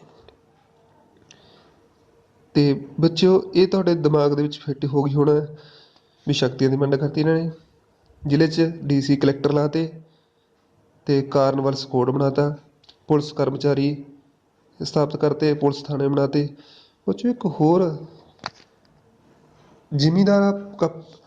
ਹਰੇਕ ਜ਼ਿਮੀਂਦਾਰਾਂ ਕੋਲ ਉਸ ਸਮੇਂ ਪੁਲਿਸ ਦੇ ਅਧਿਕਾਰ ਸੀ, ਉਹ ਸਮਾਪਤ ਕਰਤੇ ਨੇ। ਜ਼ਿਮੀਂਦਾਰਾਂ ਕੋਲ ਪੁਲਿਸ ਦੇ ਅਧਿਕਾਰ ਸੀ, ਉਹ ਕਹਿੰਦੇ ਵੀ ਤੁਸੀਂ ਪੁਲਿਸ ਦੇ ਅਧਿਕਾਰ ਵਰਤ ਨਹੀਂ ਸਕਦੇ। ਪੁਲਿਸ ਕਰਮਚਾਰੀਆਂ ਨੂੰ ਜਿਹੜੀ ਪੇ ਸੀ ਉਹ ਸਿੱਧੀ ਦੇਣ ਲੱਗ ਗਿਆ। ਪੁਲਿਸ ਕਰਮਚਾਰੀਆਂ ਨੂੰ ਇਹ ਤਨਖਾਹ ਦੇ ਵਿੱਚ ਵਾਧਾ ਕਰਤਾ ਅਤੇ ਆਪ ਜਾਣੀ ਕਿ ਆਪਣੇ ਰੈਵਨਿਊ ਦੇ ਵਿੱਚ ਦੇਣ ਲੱਗ ਗਿਆ। ਕੌਣ? ਕਾਰਨਵਾਲਿਸ। ਤਾਂ ਬੱਚੋ ਇਹਨਾਂ ਸੁਧਾਰਾਂ ਦੇ ਕਰਕੇ, ਅਤੇ ਇੱਕ ਬੱਚੋ ਜਿਹੜਾ ਸਭ ਤੋਂ ਇੰਪੋਰਟੈਂਟ ਹੈ ਉਹ ਹੈਗਾ ਸਥਾਈ ਬੰਦੋਬਸਤ। 1793 ਦੇ ਵਿੱਚ ਇਹਨੇ ਸਥਾਈ ਬੰਦੋਬਸਤ ਦੀ ਸਥਾਪਨਾ ਕੀਤੀ, ਸ਼ੁਰੂਆਤ ਕੀਤੀ। ਤਾਂ ਬੱਚਿਓ ਸਥਾਈ ਬੰਦੋਬਸਤ ਹੁੰਦਾ ਕੀ ਹੈ? ਪਹਿਲਾਂ ਟੈਕਸ ਹੁੰਦਾ ਸੀ ਵੀ ਅਲੱਗ-ਅਲੱਗ ਕਿਸਾਨਾਂ ਨੂੰ ਅਲੱਗ-ਅਲੱਗ ਟੈਕਸ ਦੇਣਾ ਪੈਂਦਾ ਸੀ ਵੀ ਇੰਨਾ ਤੂੰ ਦੇ ਦੇ, ਜਿਵੇਂ 50,000 ਮੰਨ ਲਓ 30,000 20,000 ਅਲੱਗ-ਅਲੱਗ। ਪਰ ਇਹਨੇ ਸਥਾਈ ਕਰਤਾ ਵੀ ਇੰਨਾ ਟੈਕਸ ਨੂੰ ਦੇਣਾ ਹੀ ਪਊਗਾ। ਤਾਂ ਸਥਾਈ ਬੰਦੋਬਸਤ ਦੀ ਸ਼ੁਰੂਆਤ ਕਿਹਨੇ ਕੀਤੀ? ਲਾਰਡ ਕਾਰਨਵਾਲਿਸ ਨੇ। ਇਹਨਾਂ ਸੁਧਾਰਾਂ ਕਰਕੇ ਬੱਚਿਓ ਇਹਨੂੰ ਕਹਿ ਲਈਏ ਸਿਵਲ ਸੇਵਾ ਸਰਵਿਸ ਦਾ ਪਿਤਾਮਾ ਵੀ ਕਿਹਾ ਜਾਂਦਾ ਹੈ। ਤਾਂ ਸਿਵਲ ਸੇਵਾ ਸਰਵਿਸ ਦਾ ਪਿਤਾਮਾ ਕਿਹਨੂੰ ਕਿਹਾ ਜਾਂਦਾ ਬੱਚਿਓ? ਲਾਰਡ ਕਾਰਨਵਾਲਿਸ ਨੂੰ। ਇੱਕ ਵਾਰੀ ਰਿਪੀਟ ਫੇਰ ਕਰਦੇ ਆਪਾਂ। ਸਥਾਈ ਬੰਦੋਬਸਤ ਦੀ ਸ਼ੁਰੂਆਤ 1793 ਦੇ ਵਿੱਚ, ਬਿਲਕੁਲ। ਦਰੋਗੇ ਲਾਤੇ, ਥਾਣੇ ਬਣਾਤੇ, ਬਿਲਕੁਲ। ਪੁਲਿਸ ਕਰਮਚਾਰੀਆਂ ਦੀ ਤਨਖਾਹ ਵਿੱਚ ਵਾਧਾ, ਬਿਲਕੁਲ। ਜ਼ਿਮੀਂਦਾਰਾਂ ਤੋਂ ਪੁਲਿਸ ਦੇ ਅਧਿਕਾਰ ਖੋਲੇ, ਬਿਲਕੁਲ ਕੀਤੇ ਨੇ। ਕਾਰਨਵਾਲਿਸ ਦੀ ਕੋਰਟ ਦੀ ਸਥਾਪਨਾ, ਬਿਲਕੁਲ ਕੀਤਾ ਨੇ। ਅਦਾਲਤਾਂ ਦੀ ਵੰਡ ਆਪਾਂ ਕਹ ਲਈਏ 3 ਬੰਗਾਲ ਦੇ ਵਿੱਚ ਬਣਾਈ ਸੀ, 1 ਬਿਹਾਰ ਦੇ ਵਿੱਚ, ਬਿਲਕੁਲ ਕੀਤੇ ਨੇ। ਜ਼ਿਲ੍ਹੇ ਦੇ ਵਿੱਚ ਕਲੈਕਟਰ ਲਾਤੇ, ਲਾਰਡ ਕਾਰਨਵਾਲਿਸ ਨੇ ਲਾਏ ਸੀ। ਇਸ ਤੋਂ ਬਾਅਦ ਨਿਆਂਇਕ ਅਤੇ ਕਰ ਸੰਬੰਧੀ ਸ਼ਕਤੀਆਂ ਦਾ ਵੰਡ ਕੀਤੀ, ਲਾਰਡ ਕਾਰਨਵਾਲਿਸ ਨੇ। ਤਾਂ ਸਭ ਤੋਂ ਵੱਡਾ ਪੁਆਇੰਟ ਹੈ, ਇਸਨੂੰ ਪੁੱਛਿਆ ਜਾਊਗਾ ਵੀ ਕਿਹੜੇ ਗਵਰਨਰ ਜਨਰਲ ਨੂੰ ਸਿਵਲ ਸੇਵਾ ਦਾ ਪਿਤਾਮਾ ਕਿਹਾ ਜਾਂਦਾ? ਉਹ ਕੌਣ ਹੈ? Lord Cornwallis. ਇਹਦਾ ਤੁਸੀਂ ਸਮਾਂ ਯਾਦ ਰੱਖਣਾ ਹੈ, 1786 ਤੋਂ ਲੈ ਕੇ 93 ਦੇ ਵਿੱਚ। ਇਸ ਤੋਂ ਬਾਅਦ ਜੋ ਅਗਲਾ ਹੈ ਜੌਨ ਸ਼ੋਰ। ਸਰ ਜੌਨ ਸ਼ੋਰ 1793 ਤੋਂ ਲੈ ਕੇ 98 ਦੇ ਵਿਚਕਾਰ 2 ਸਾਲ ਹੀ ਰਹਿੰਦਾ ਬੱਚਿਓ, ਬਾਹਲਾ ਸਮਾਂ ਨਹੀਂ ਲਾਉਂਦਾ। ਪਰ ਇਹਦੇ ਸਮੇਂ ਦੇ ਵਿੱਚ ਕੰਮ ਇਹ ਬਾਹਲੇ ਕਰ ਨਹੀਂ ਸਕਿਆ। ਪਰ ਇੱਕੋ ਇੱਕ ਯਾਦ ਰੱਖਣਾ ਵੀ ਤੀਸਰਾ ਮੈਸੂਰ ਯੁੱਧ, ਟੀਪੂ ਸੁਲਤਾਨ ਯਾਦ ਹੋਣਾ ਤੁਸੀਂ। ਤਾਂ ਮਾਡਰਨ ਹਿਸਟਰੀ ਵਿੱਚ ਟੀਪੂ ਸੁਲਤਾਨ ਲੜੂਗਾ ਦੂਸਰੇ ਯੁੱਧ, ਉਹਦੇ ਪਿਓ ਹੈਦਰ ਅਲੀ ਦੀ ਮੌਤ ਤੋਂ ਬਾਅਦ। ਕੌਣ? ਟੀਪੂ ਸੁਲਤਾਨ। ਤਾਂ ਤੀਸਰਾ ਮੈਸੂਰ ਯੁੱਧ, ਤਾਂ ਜਿਹੜਾ ਕਿ ਅੱਗੇ ਜਾ ਕੇ ਤੁਹਾਨੂੰ ਪਤਾ ਹੀ ਹੈ ਸੰਗਰਪਟਮ ਦੀ ਸੰਧੀ ਦੇ ਅਨੁਸਾਰ ਡਲੇਹ ਹੁੰਦਾ ਰਹੂਗਾ ਜਾਂ ਉਹਨਾਂ ਸਮਝੌਤਾ ਹੋਊਗਾ। ਇਹ ਆਪਾਂ ਕਿਸੇ ਹੋਰ ਟੌਪਿਕ 'ਚ ਦੇਖਾਂਗੇ। ਤਾਂ ਤੁਸੀਂ ਇੱਥੇ ਯਾਦ ਰੱਖਣਾ ਵੀ ਤੀਸਰਾ ਮੈਸੂਰ ਯੁੱਧ ਕਿਹਦੇ ਦੌਰਾਨ ਹੋਇਆ, ਕਿਹੜੇ ਗਵਰਨਰ ਜਨਰਲ ਦੇ ਦੌਰਾਨ ਹੋਇਆ? ਉਹ ਹੈ ਸਰ ਜੌਨ ਸ਼ੋਰ। ਸਰ ਜੌਨ ਸ਼ੋਰ। ਇਸ ਤੋਂ ਅਗਲਾ ਹੈਗਾ ਬੱਚੋ ਲਾਰਡ ਵੈਲਜ਼ਲੀ। ਬੱਚਿਓ ਮੈਂ ਤੁਹਾਨੂੰ ਕਹਾਂ ਵੀ ਜੇ ਅੰਗਰੇਜ਼ਾਂ ਨੇ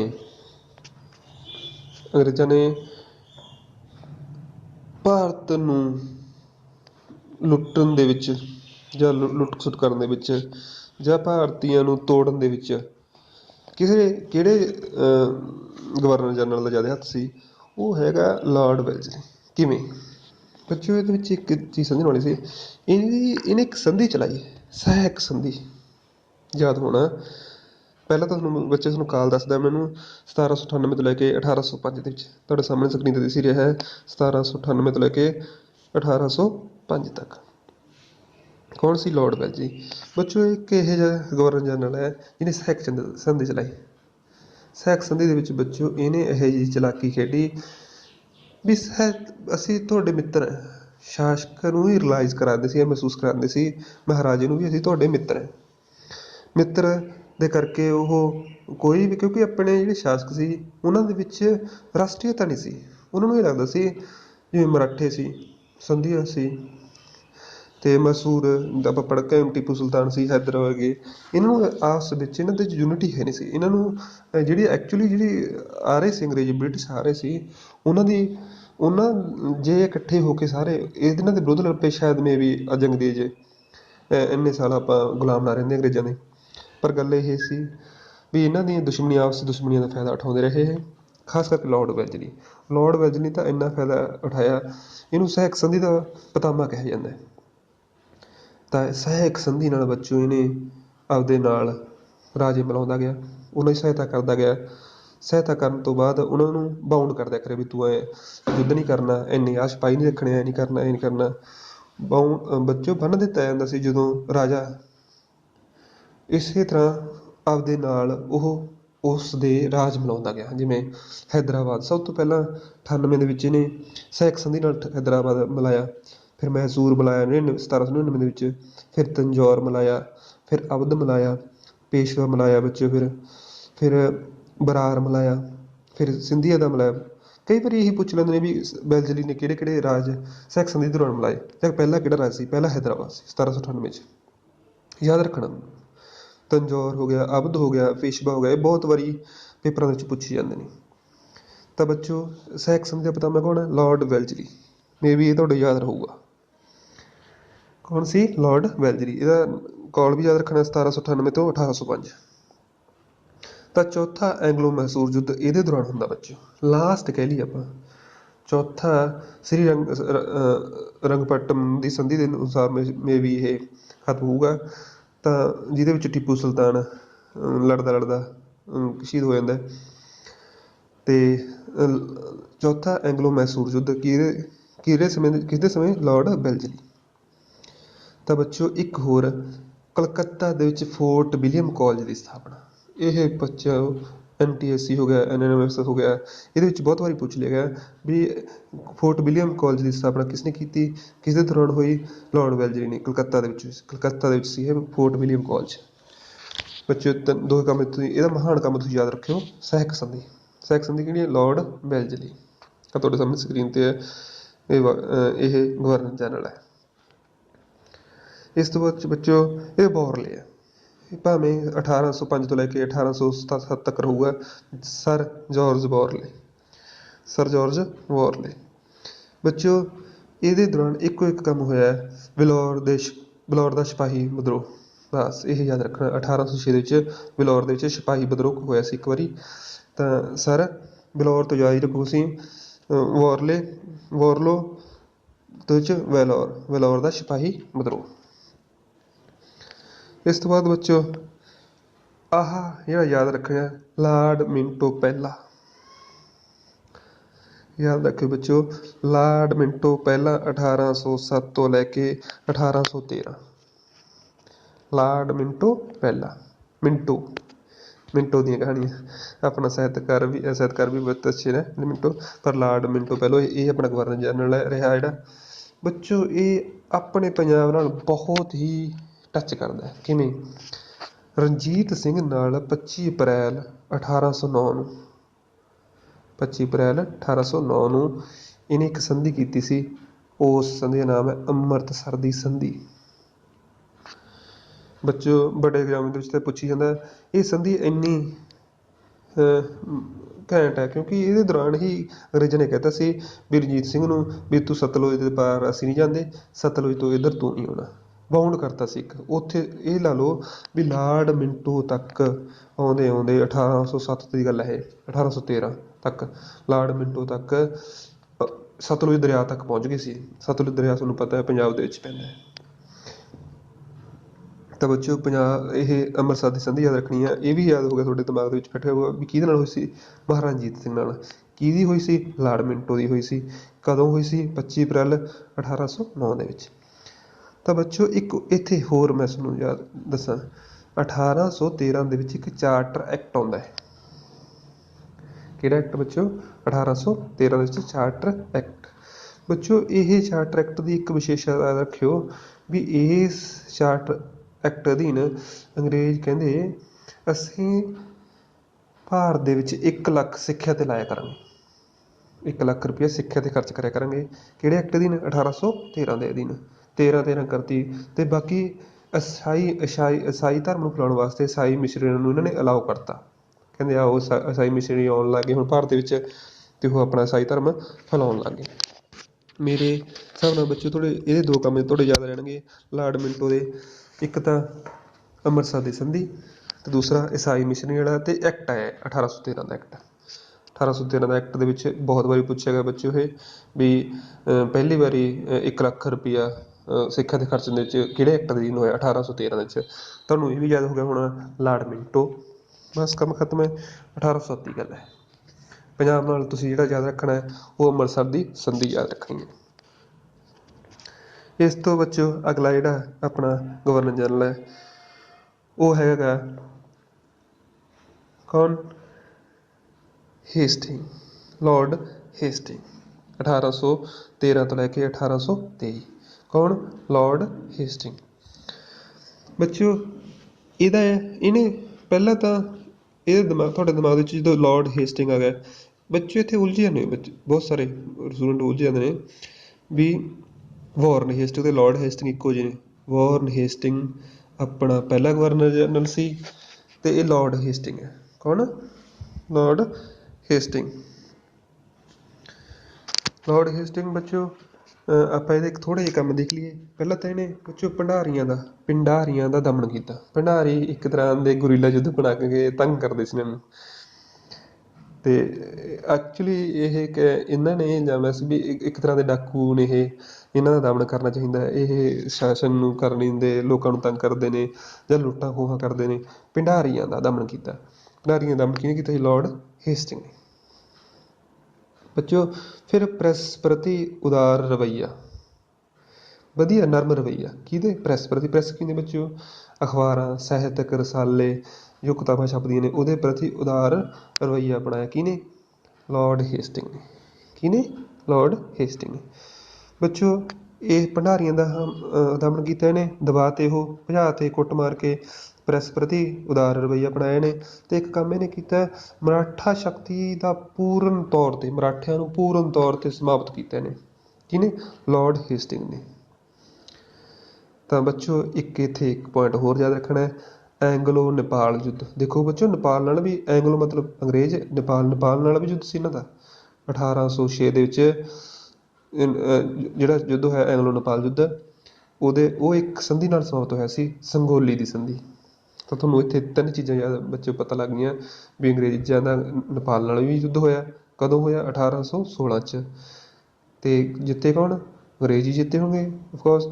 ਤੇ ਬੱਚਿਓ ਤੇ ਇੱਥੇ 1816 ਦੇ ਵਿੱਚ ਕਿਹੜੀ ਸੰਧੀ ਨਾਲ ਯੁੱਧ ਸਮਾਪਤ ਹੋਇਆ? ਉਹ ਸੰਗੋਲੀ ਦੀ ਉਹਦੇ ਨਾਲ। ਕਿਹੜੀ ਸੰਧੀ ਨਾਲ? ਸੰਗੋਲੀ ਸੰਧੀ ਨਾਲ। ਤਾਂ ਲਾਰਡ ਹੇਸਟਿੰਗ ਦਾ ਮੈਨੂੰ ਬੱਚੇ ਪਤਾ ਲੱਗ ਗਿਆ, ਤੁਹਾਡੇ ਦਿਮਾਗ ਦੇ ਵਿੱਚ ਇਹ ਫਿੱਟ ਬੈਠ ਗਿਆ ਹੋਣਾ, ਲਾਰਡ ਹੇਸਟਿੰਗ। ਬੱਚਿਓ ਅਗਲਾ ਜਿਹੜਾ ਹੈਗਾ ਆਪਣਾ ਉਹ ਹੈ ਲਾਰਡ ਐਮਹਰਸਟ, 1823 ਤੋਂ ਲੈ ਕੇ 1823। ਬੱਚਿਓ ਨਾਮ ਯਾਦ ਰੱਖਿਓ ਇੱਕ ਵਾਰੀ, ਲਾਰਡ ਐਮਹਰਸਟ। ਬੱਚਿਓ ਇੱਥੇ 1824 ਦੇ ਵਿੱਚ ਇੱਕੋ ਇੱਕ ਯਾਦ ਰੱਖਣਾ ਵੀ ਪਹਿਲਾ ਐਂਗਲੋ ਬਰਮਾ ਯੁੱਧ 1824 ਤੋਂ 26 ਤੱਕ। ਬਸ ਇਹ ਵਾਲਾ ਕੋਈ ਉਹ ਨਹੀਂ ਬੱਚਿਓ, ਤੁਹਾਡੇ ਦਿਮਾਗ 'ਚ ਫਿੱਟ ਹੋਣਾ ਚਾਹੀਦਾ। ਲਾਰਡ ਐਮਹਰਸਟ ਕਦੋਂ ਸੀ? 1823 ਤੋਂ ਲੈ ਕੇ 1828 ਤੱਕ। ਕਦੋਂ ਕਿਹਦਾ ਕੀ ਹੋਇਆ ਇਹਦੇ ਦੌਰਾਨ? ਪਹਿਲਾ ਐਂਗਲੋ ਬਰਮਾ ਯੁੱਧ, ਲਾਰਡ ਐਮਹਰਸਟ। ਬਸ ਬੱਚਿਓ ਆਹ ਜਿਹੜਾ ਗਵਰਨਰ ਜਨਰਲ ਹੈ, ਇੱਥੇ ਪਹਿਲਾਂ ਇਹ ਬਹੁਤ ਘੈਂਟ ਗਵਰਨਰ ਜਨਰਲ ਬੱਚੋ। ਤੁਹਾਨੂੰ ਯਾਦ ਕਰਨ ਦੀ ਲੋੜ ਹੀ ਨਹੀਂ ਪੈਣੀ, ਬਸ ਤੁਸੀਂ ਇਹਦੇ ਕੰਮ ਸੁਣੋ, ਬਸ ਯਾਦ ਆ ਤੁਹਾਡੇ।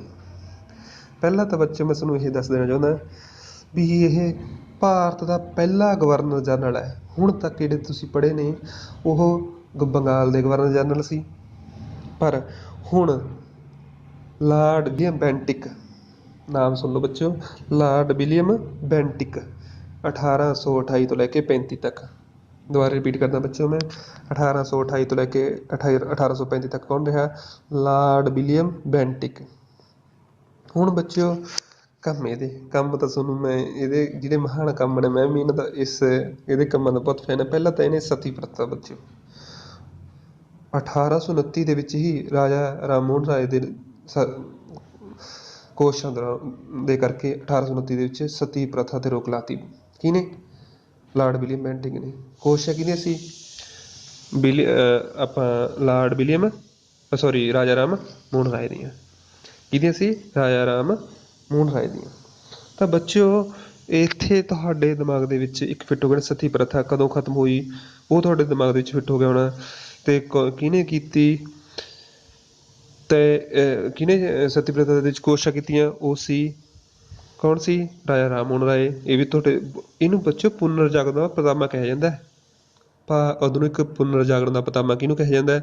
ਰਾਜਾ ਰਾਮ ਮੋਹਨ ਰਾਏ ਨੂੰ, ਕਿਉਂਕਿ ਕੰਮ ਹੀ ਐਡਾ ਵੱਡਾ ਕਰ ਗਿਆ। ਦੇਖੋ ਕੰਮ, ਸਤੀ ਪ੍ਰਥਾ ਇਹ ਭਾਰਤੀਆਂ ਦੇ ਕਾਨੂੰਨ ਸੀ, ਉੱਤੋਂ ਡਗੇ ਵਜਾਉਂਦੇ ਸੀ ਜਦੋਂ ਸਤੀ ਕਰਨੀ, ਜਿਉਂਦੀ ਇਸਤਰੀ ਨੂੰ ਸਾੜਨਾ ਕਿੰਨਾ ਘਿਨਾਉਣਾ ਕੰਮ ਆ। ਦੇਖੋ ਬੱਚਿਓ ਸੋਚ ਕੇ ਦੇਖੋ ਤੁਸੀਂ, ਜਦੋਂ ਉਹਦਾ ਪਤੀ ਮਰ ਗਿਆ ਉਹਦੇ ਨਾਲ ਉਹਨੂੰ ਜਿੰਦਾ ਜਾਲ ਦਿੰਦੇ ਸੀ। ਤਾਂ ਇਹ ਕੰਮ ਕਿਹਨੇ ਖਤਮ ਕੀਤਾ ਹੁਣ ਸਾਰਾ? ਲਾਰਡ ਵਿਲੀਅਮ ਬੈਂਟਿਕ ਨੇ। ਦੂਸਰਾ ਕੰਮ ਮੈਂ ਤੁਹਾਨੂੰ ਦੱਸਿਆ ਤਾਂ ਬੱਚਿਓ 1833 ਦਾ 13 ਦੇ ਵਿੱਚ ਐਕਟ ਪੜ੍ਹਿਆ ਸੀ ਆਪਾਂ, ਇੱਕ ਹੁਣ 33 ਦਾ 20 ਸਾਲਾਂ ਬਾਅਦ ਆਇਆ ਕਰੂਗਾ ਆਉਂਦਾ। ਪਹਿਲਾਂ 73 ਦੇ ਵਿੱਚ ਆਇਆ, ਫਿਰ 93 ਦੇ ਵਿੱਚ ਆਇਆ, ਫਿਰ 13 ਦੇ ਵਿੱਚ ਆਇਆ, ਫਿਰ 1833 ਦਾ ਚਾਰਟਰ ਐਕਟ ਸੀ, ਉਹਦੇ ਅਨੁਸਾਰ ਇਹਨੂੰ ਭਾਰਤ ਦਾ ਪਹਿਲਾ ਗਵਰਨਰ ਜਨਰਲ ਕਿਹਾ ਜਾਂਦਾ। ਕਿਹਨੂੰ? ਭਾਰਤ ਦਾ ਪਹਿਲਾ ਬੰਗਾਲ ਸੀ ਇਕੱਲੇ, ਉਹਨੇ ਭਾਰਤ ਦਾ ਕੌਣ? William Bentinck. ਤਾਂ ਬੱਚੋ ਦੂਸਰਾ ਕੰਮ ਇਹਦਾ ਸਤੀ ਪ੍ਰਥਾ। ਤੀਸਰਾ ਬੱਚੋ ਕੰਮ ਇਹਨੇ ਜਿਹੜਾ शिशु हत्या ਤੇ ਛੋਟੇ ਬੱਚਿਆਂ ਨੂੰ, ਕੁੜੀਆਂ ਨੂੰ ਮਾਰ ਦਿੰਦੇ ਸੀ ਫੀਮ ਦੇ ਕੇ। ਬੱਚਿਓ ਉਹ ਵੀ ਇਹਨੇ ਬੰਦ ਕਰਤੀ, ਲਾਅ ਬਣਾਤਾ, ਕਾਨੂੰਨ ਬਣਾਤਾ ਵੀ ਉਹਨੂੰ ਸਖਤ ਸਜ਼ਾ ਦਿੱਤੀ ਜਾਇਆ ਕਰੂ। ਕਿਹਨੂੰ? ਜੋ शिशु ਹੱਤਿਆ ਕਰੂਗਾ। ਇਹ ਬੱਚਿਓ ਦੋ ਕੰਮ ਤੁਸੀਂ ਸੋਚ ਕੇ ਦੇਖੋ ਕਿੰਨੇ ਵਿਲੀਅਮ ਬੈਂਟਿਕ ਨੇ ਕੀਤੇ ਹੈ। ਤਾਂ ਬੱਚਿਓ ਇੱਕ ਕਰਨਲ ਸਲੀਮਨ, ਇੱਕ ਬੰਦਾ ਸੀ ਕਰਨਲ ਸਲੀਮਨ ਦੀ, ਇਹਦੀ 1830 ਦੇ ਵਿੱਚ 1830 ਦੇ ਵਿੱਚ ਬੱਚਿਓ ਕਰਨਲ ਸਲੀਮਨ ਦੀ ਸਹਾਇਤਾ ਦੇ ਨਾਲ ਇਹਨੇ ਠੱਗੀ ਪ੍ਰਥਾ ਦਾ ਅੰਤ ਕਰਤਾ। ਕਿਹਦਾ? ਠੱਗੀ ਪ੍ਰਥਾ ਦਾ ਅੰਤ ਕਿਹਨੇ ਕੀਤਾ ਬੱਚਿਓ? ਵਿਲੀਅਮ ਬੈਂਟਿਕ ਨੇ। ਕਿਹਨੇ ਕੀਤਾ? ਵਿਲੀਅਮ ਬੈਂਟਿਕ ਨੇ। ਕਰਨਲ ਸਲੀਮਨ ਦੇ, ਯਾਦ ਰੱਖੋ ਬੱਚਿਓ, ਲੁਕੇ ਛਿਪੇ ਸਵਾਲ ਕਈ ਵਾਰੀ ਪੁੱਛ ਲੈਂਦੇ ਨੇ ਵੀ ਠੱਗੀ ਪ੍ਰਥਾ ਕਿਹਦੀ ਸਹਾਇਤਾ ਨਾਲ ਕੀਤਾ। ਜਿਵੇਂ ਤੁਹਾਨੂੰ ਇਹ ਤਾਂ ਪਤਾ ਹੀ ਹੋਣਾ ਵੀ ਸਤੀ ਪ੍ਰਥਾ ਰਾਜਾ ਮੋਹਨ ਰਾਏ, ਜਿਹਨੂੰ ਰਾਜਾ ਮੋਹਨ ਰਾਏ ਆਪਣੇ ਆਧੁਨਿਕ ਭਾਰਤ ਦਾ ਪੁਨਰ ਜਾਗਰਣ ਦਾ ਪਿਤਾਮਾ ਕਿਹਾ ਜਾਂਦਾ, ਠੀਕ ਹੈ ਨਾ। ਉਸ ਤਰੀਕੇ ਨਾਲ ਕਰਨਲ ਸਲੀਮਨ ਦੀ ਸਹਾਇਤਾ ਨਾਲ ਇਹਨੇ ਠੱਗੀ ਪ੍ਰਥਾ ਸਮਾਪਤ ਕਰਤੀ 1830 'ਚ। ਦੇਖੋ ਬੱਚੋ 29 'ਚ ਸਤੀ ਪ੍ਰਥਾ, 30 'ਚ ਠੱਗੀ ਪ੍ਰਥਾ, ਤੇ ਇੱਕ ਇਹਨਾਂ ਨੇ शिशु ਬਾਲਿਕਾ, ਬੱਚੇ ਮਾਰਨ ਦੀ, ਕੁੜੀਆਂ ਮਾਰਨ 'ਤੇ ਰੋਕ ਲਾਤੀ ਸੀ ਉਹਦੀ। ਤਾਂ ਬੱਚਿਓ ਇੱਥੇ ਇੱਕ ਹੋਰ ਤੁਹਾਨੂੰ ਮੈਂ ਦੱਸਾਂ ਕਿੱਡਾ ਘੈਂਟ ਕੰਮ ਕੀਤਾ। 1835 'ਚ ਇਹਨੇ ਮੈਡੀਕਲ ਕਾਲਜ, ਦੁਬਾਰਾ ਰਿਪੀਟ ਕਰਦਾ ਬੱਚਿਓ ਮੈਂ, ਮੈਡੀਕਲ ਕਾਲਜ ਦੀ ਸਥਾਪਨਾ ਕੀਤੀ। ਕਿੱਥੇ? ਕਲਕੱਤੇ। ਮੈਡੀਕਲ ਕਾਲਜ ਦੀ ਸਥਾਪਨਾ ਬੱਚਿਓ ਕਿੱਥੇ ਕੀਤੀ ਨੇ? ਕਲਕੱਤੇ। ਕਿਹਨੇ? Lord William Bentinck. ਬੱਚਿਓ ਮੇਰੇ ਹਿਸਾਬ ਨਾਲ ਤੁਹਾਡੇ ਬੈਂਟਿਕ ਤੁਹਾਡਾ ਵੀ ਫੇਵਰੇਟ ਹੋ ਗਿਆ ਹੋਣਾ। ਮੈਂ ਦੁਬਾਰਾ ਕੰਮ ਰਿਪੀਟ ਕਰਦਾ। ਭਾਰਤ ਦਾ ਪੂਰੇ ਭਾਰਤ ਦਾ ਪਹਿਲਾ ਗਵਰਨਰ ਜਨਰਲ ਕੌਣ ਹੈ? William Bentinck. ਸਤੀ ਪ੍ਰਥਾ ਬਿਲਕੁਲ ਬੈਂਟਿਕ ਨੇ। ਇਸ ਤੋਂ ਬਾਅਦ ਮੈਡੀਕਲ ਕਾਲਜ ਦੀ ਸਥਾਪਨਾ ਬੈਂਟਿਕ ਨੇ। ਬੱਚੇ ਮਾਰਨ 'ਤੇ ਰੋਕ ਬੈਂਟਿਕ ਨੇ ਕੀਤਾ। ਇਸ ਤੋਂ ਬਾਅਦ ਠੱਗੀ ਪ੍ਰਥਾ 'ਤੇ ਰੋਕ ਬੈਂਟਿਕ ਨੇ ਕੀਤਾ। ਤਾਂ ਬੱਚਿਓ ਇਹਦੇ ਕੰਮ ਬਹੁਤ ਘੈਂਟ ਸੀ। ਇਸ ਤੋਂ ਬਾਅਦ ਬੱਚਿਓ ਨੇ ਸਿੱਖਿਆ ਦੇ ਸੰਬੰਧ ਵਿੱਚ ਵੀ ਪ੍ਰਚਾਰ ਕੀਤਾ। ਕਿਹਨੇ? ਲਾਰਡ ਵਿਲੀਅਮ ਬੈਂਟਿਕ ਨੇ 1828 ਤੋਂ ਲੈ ਕੇ 1835 ਤੱਕ। ਤਾਂ ਬੱਚਿਓ ਮੈਂ ਇੱਥੇ ਇੱਕ ਤੁਹਾਨੂੰ ਦੱਸਿਆ ਜਿਵੇਂ 1833 ਦੇ ਵਿੱਚ ਚਾਰਟਰ ਐਕਟ ਆਇਆ। ਕਿਹੜਾ ਆਇਆ ਸੀ? 1833 ਵਿੱਚ। ਤਾਂ ਬੱਚਿਓ ਇੱਥੇ ਇਸ ਐਕਟ ਦਾ ਵੀ ਇੱਕ ਪ੍ਰਮੁੱਖ ਯਾਦ ਰੱਖ ਲਓ। ਜਿਵੇਂ 1813 ਵਾਲੇ ਤਾਂ ਥੋੜ੍ਹਾ ਜ਼ਿਆਦਾ ਹੋ ਗਿਆ ਹੋਣਾ ਵੀ 1 ਲੱਖ ਰੁਪਈਆ ਖਰਚ ਕਰਨਾ ਸੀ ਭਾਰਤੀਆਂ 'ਤੇ ਅੰਗਰੇਜ਼ਾਂ ਨੇ। 1833 ਵਾਲੇ ਦਾ ਵੀ ਇੱਕ ਵਿਸ਼ੇਸ਼ਤਾ ਯਾਦ ਰੱਖ ਲਓ, ਕਿਉਂਕਿ ਐਕਟ ਤੁਹਾਡੇ ਨਾਲ ਹੀ ਯਾਦ ਹੋ ਜਾਂਦੇ ਨੇ ਯਾਦ। 1833 ਦੇ ਐਕਟ ਦਾ ਮੁੱਖ ਕੰਮ ਸੀ ਬੱਚਿਓ ਇੱਥੇ ਈਸਟ ਇੰਡੀਆ ਕੰਪਨੀ ਦੇ ਵਪਾਰਕ ਕੰਮ ਪੂਰੀ ਤਰ੍ਹਾਂ ਸਮਾਪਤ ਕਰਤੇ। ਮੈਂ ਰਿਪੀਟ ਕਰਦਾ ਬੱਚਿਓ, 1833 ਦੇ ਐਕਟ ਦੇ ਦੌਰਾਨ ਕੰਪਨੀ ਦੇ ਵਪਾਰਕ ਕੰਮ ਪੂਰੀ ਤਰ੍ਹਾਂ ਸਮਾਪਤ ਹੋ ਗਏ। ਕਿਉਂਕਿ ਬੱਚਿਓ ਕੰਪਨੀ ਹੁਣ ਵਪਾਰ ਕਰਨ ਵਾਸਤੇ ਨਹੀਂ ਰਹੀ, ਹੁਣ ਉਹ ਰਾਜ ਕਰਨ ਵਾਸਤੇ ਲੱਗ ਰਹੀ ਹੈ। ਇਹ ਤਾਂ ਨੈਚੁਰਲੀ ਹੈ। ਤਾਂ ਉਹ ਵਿਲੀਅਮ ਬੈਂਟਿਕ ਦੇ ਦੌਰਾਨ ਹੀ ਹੋਇਆ 1833 ਦੇ ਵਿੱਚ। ਇਸ ਤੋਂ ਬਾਅਦ ਬੱਚਿਓ ਸਰ ਚਾਰਲਸ ਮੈਟਕਾਫ ਆਉਂਦਾ 1835 ਤੋਂ ਸ਼ਾਇਦ 1 ਸਾਲ ਵਾਸਤੇ। ਬੱਚਿਓ ਚਾਰਲਸ ਚਾਰਲਸ ਮੈਟਕਾਫ ਇਹਨੂੰ ਭਾਰਤੀ ਪ੍ਰੈਸ ਦਾ ਮੁਕਤੀਦਾਤਾ ਕਿਹਾ ਜਾਂਦਾ। ਹਜ਼ਾਰਾਂ ਪੇਪਰਾਂ 'ਚ ਬੱਚਿਓ ਛਪ ਚੁੱਕਿਆ ਕੁਐਸਚਨ, ਭਾਰਤੀ ਪ੍ਰੈਸ ਦਾ ਮੁਕਤੀਦਾਤਾ ਕਿਹੜੇ ਗਵਰਨਰ ਜਨਰਲ ਨੂੰ ਕਿਹਾ ਜਾਂਦਾ ਹੈ? ਉਹ ਹੈ ਚਾਰਲਸ ਮੈਟਕਾਫ। ਕਾਫ ਬੱਚਿਓ ਯਾਦ ਰੱਖ ਲਓ, ਕਫ ਹੁੰਦੀ ਹੈ ਖੰਘ, ਮੁਕਤੀ ਮਿਲ ਗਈ ਖੰਘ ਤੋਂ, ਇਸ ਤੋਂ ਪ੍ਰੈਸ ਦਾ ਮੁਕਤੀਦਾਤਾ ਬਣ ਗਿਆ। ਵੈਸੇ ਚਾਰਲਸ ਮੈਟਕਾਫ 1835 ਤੋਂ 36 1 ਸਾਲ ਰਿਹਾ।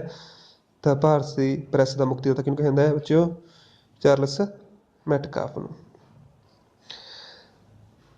ਤਾਂ ਬੱਚਿਓ ਇਸ ਤੋਂ ਬਾਅਦ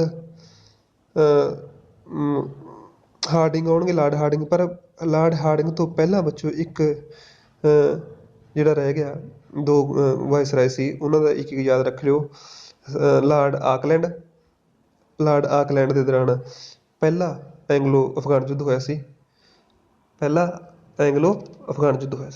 ਲਾਰਡ ਆਕਲੈਂਡ ਦੇ ਨਾਲ।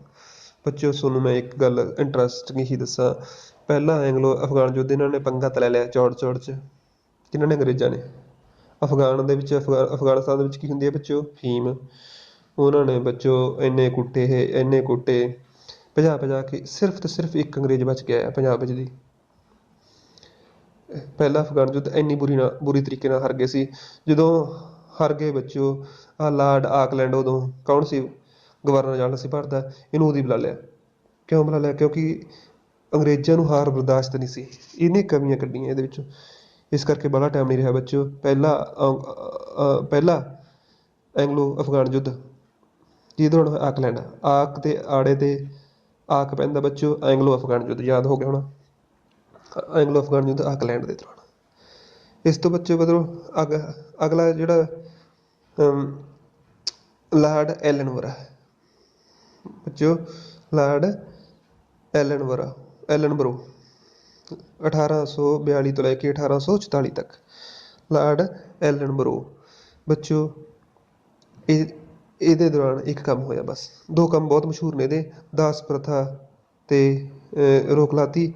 ਤਾਂ ਬੱਚਿਓ ਇੱਕ ਕੰਮ ਹੋਇਆ, ਸਿੰਧ ਜਿਹੜਾ ਸੀ, ਸਿੰਧ ਪਾਕਿਸਤਾਨ ਨਾਲ ਵਿੱਚ ਉਹਨੂੰ ਇਹਨਾਂ ਨੇ ਖਾਚ ਮਿਲਾ ਲਿਆ, ਆਪਦੇ ਰਾਜ 'ਚ ਮਿਲਾ ਲਿਆ ਸਿੰਧ ਨੂੰ। ਹੁਣ ਇਕੱਲਾ ਬੱਚਿਓ ਤੁਹਾਡੇ ਸਾਹਮਣੇ ਇੱਕ ਹੀ ਰਹੂਗਾ, ਕਿਹੜਾ ਰਹੂਗਾ? ਪੰਜਾਬ ਬਾਕੀ ਆ ਜੀ। ਸਾਰਾ ਭਾਰਤ ਇਹਨਾਂ ਨੇ ਕੈਪਚਰ ਕਰ ਲਿਆ, ਰੋਕ ਲਿਆ, ਤਾਂ ਇਕੱਲਾ ਹਜੇ ਭਾਰਤ ਪਿਆ, ਸੌਰੀ ਪੰਜਾਬ ਪਿਆ ਬੱਚਿਓ।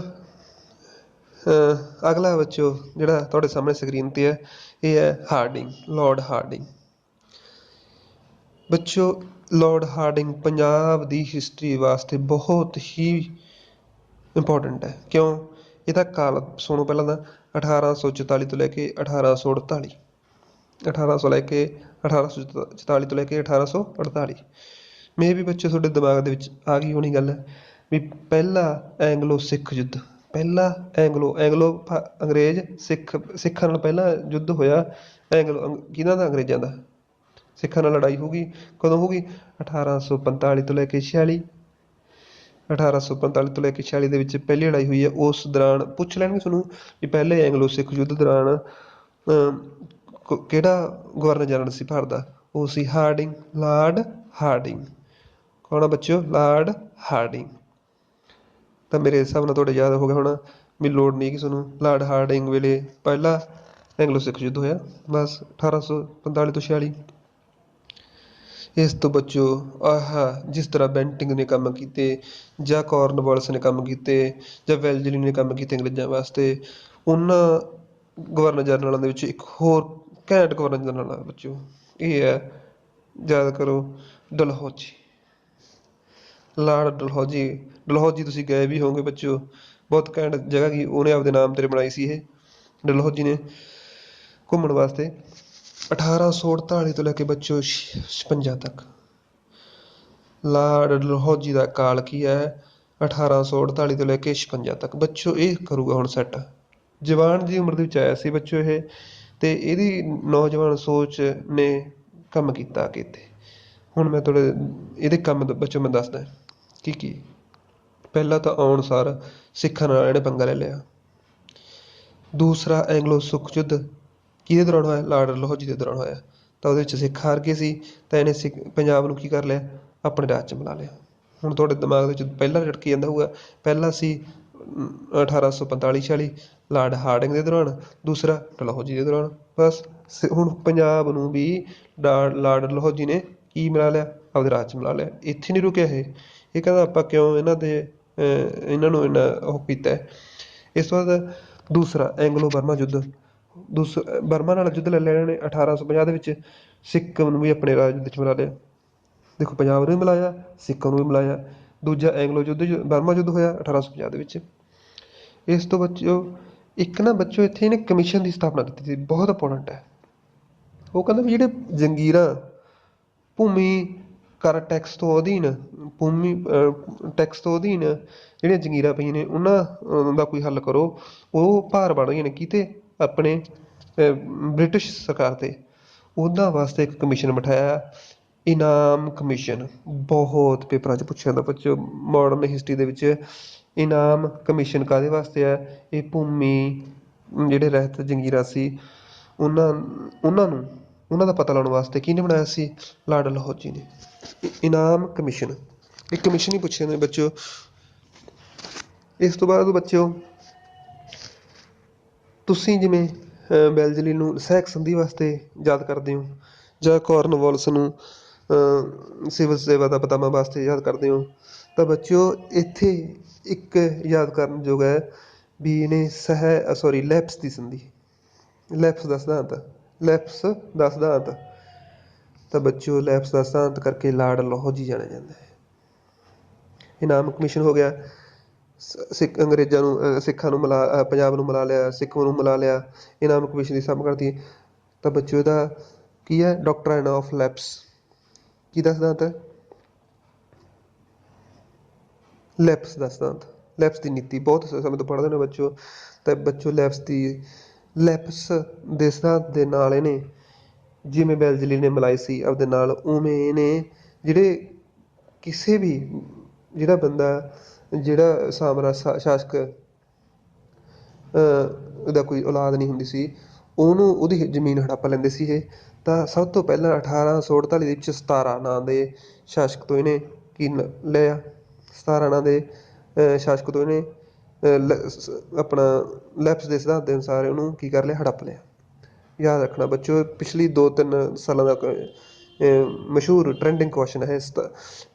ਲੈਪਸ ਦੇ ਸਿਧਾਂਤ ਮੁਤਾਬਕ ਕਿਹੜੇ ਰਾਜ ਹੜੱਪੇ ਗਏ ਜਾਂ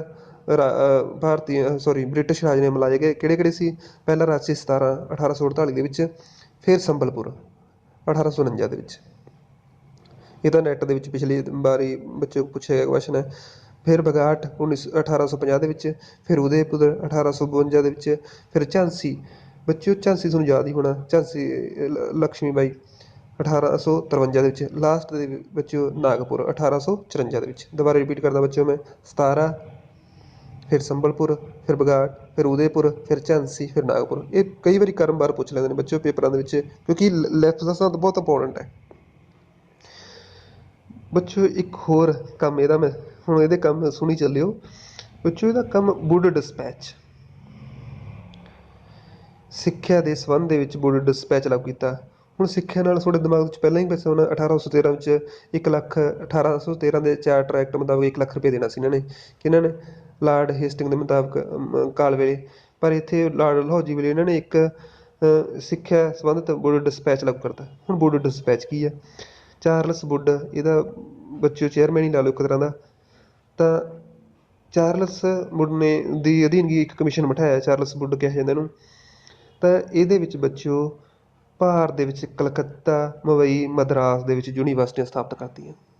ਯਾਦ ਰੱਖਿਓ ਵੀ ਚਾਰਲਸ ਵੁੱਡ ਦੇ ਮੁਤਾਬਕ ਸਿੱਖਿਆ ਨਾਲ ਸੰਬੰਧਿਤ ਹੈ ਚਾਰਲਸ ਵੁੱਡ। ਬੱਚਿਓ ਚਾਰਲਸ ਵੁੱਡ ਦਾ ਇਹਦਾ ਨਾਮ ਹੈ ਵੁੱਡ ਡਿਸਪੈਚ ਹੈ।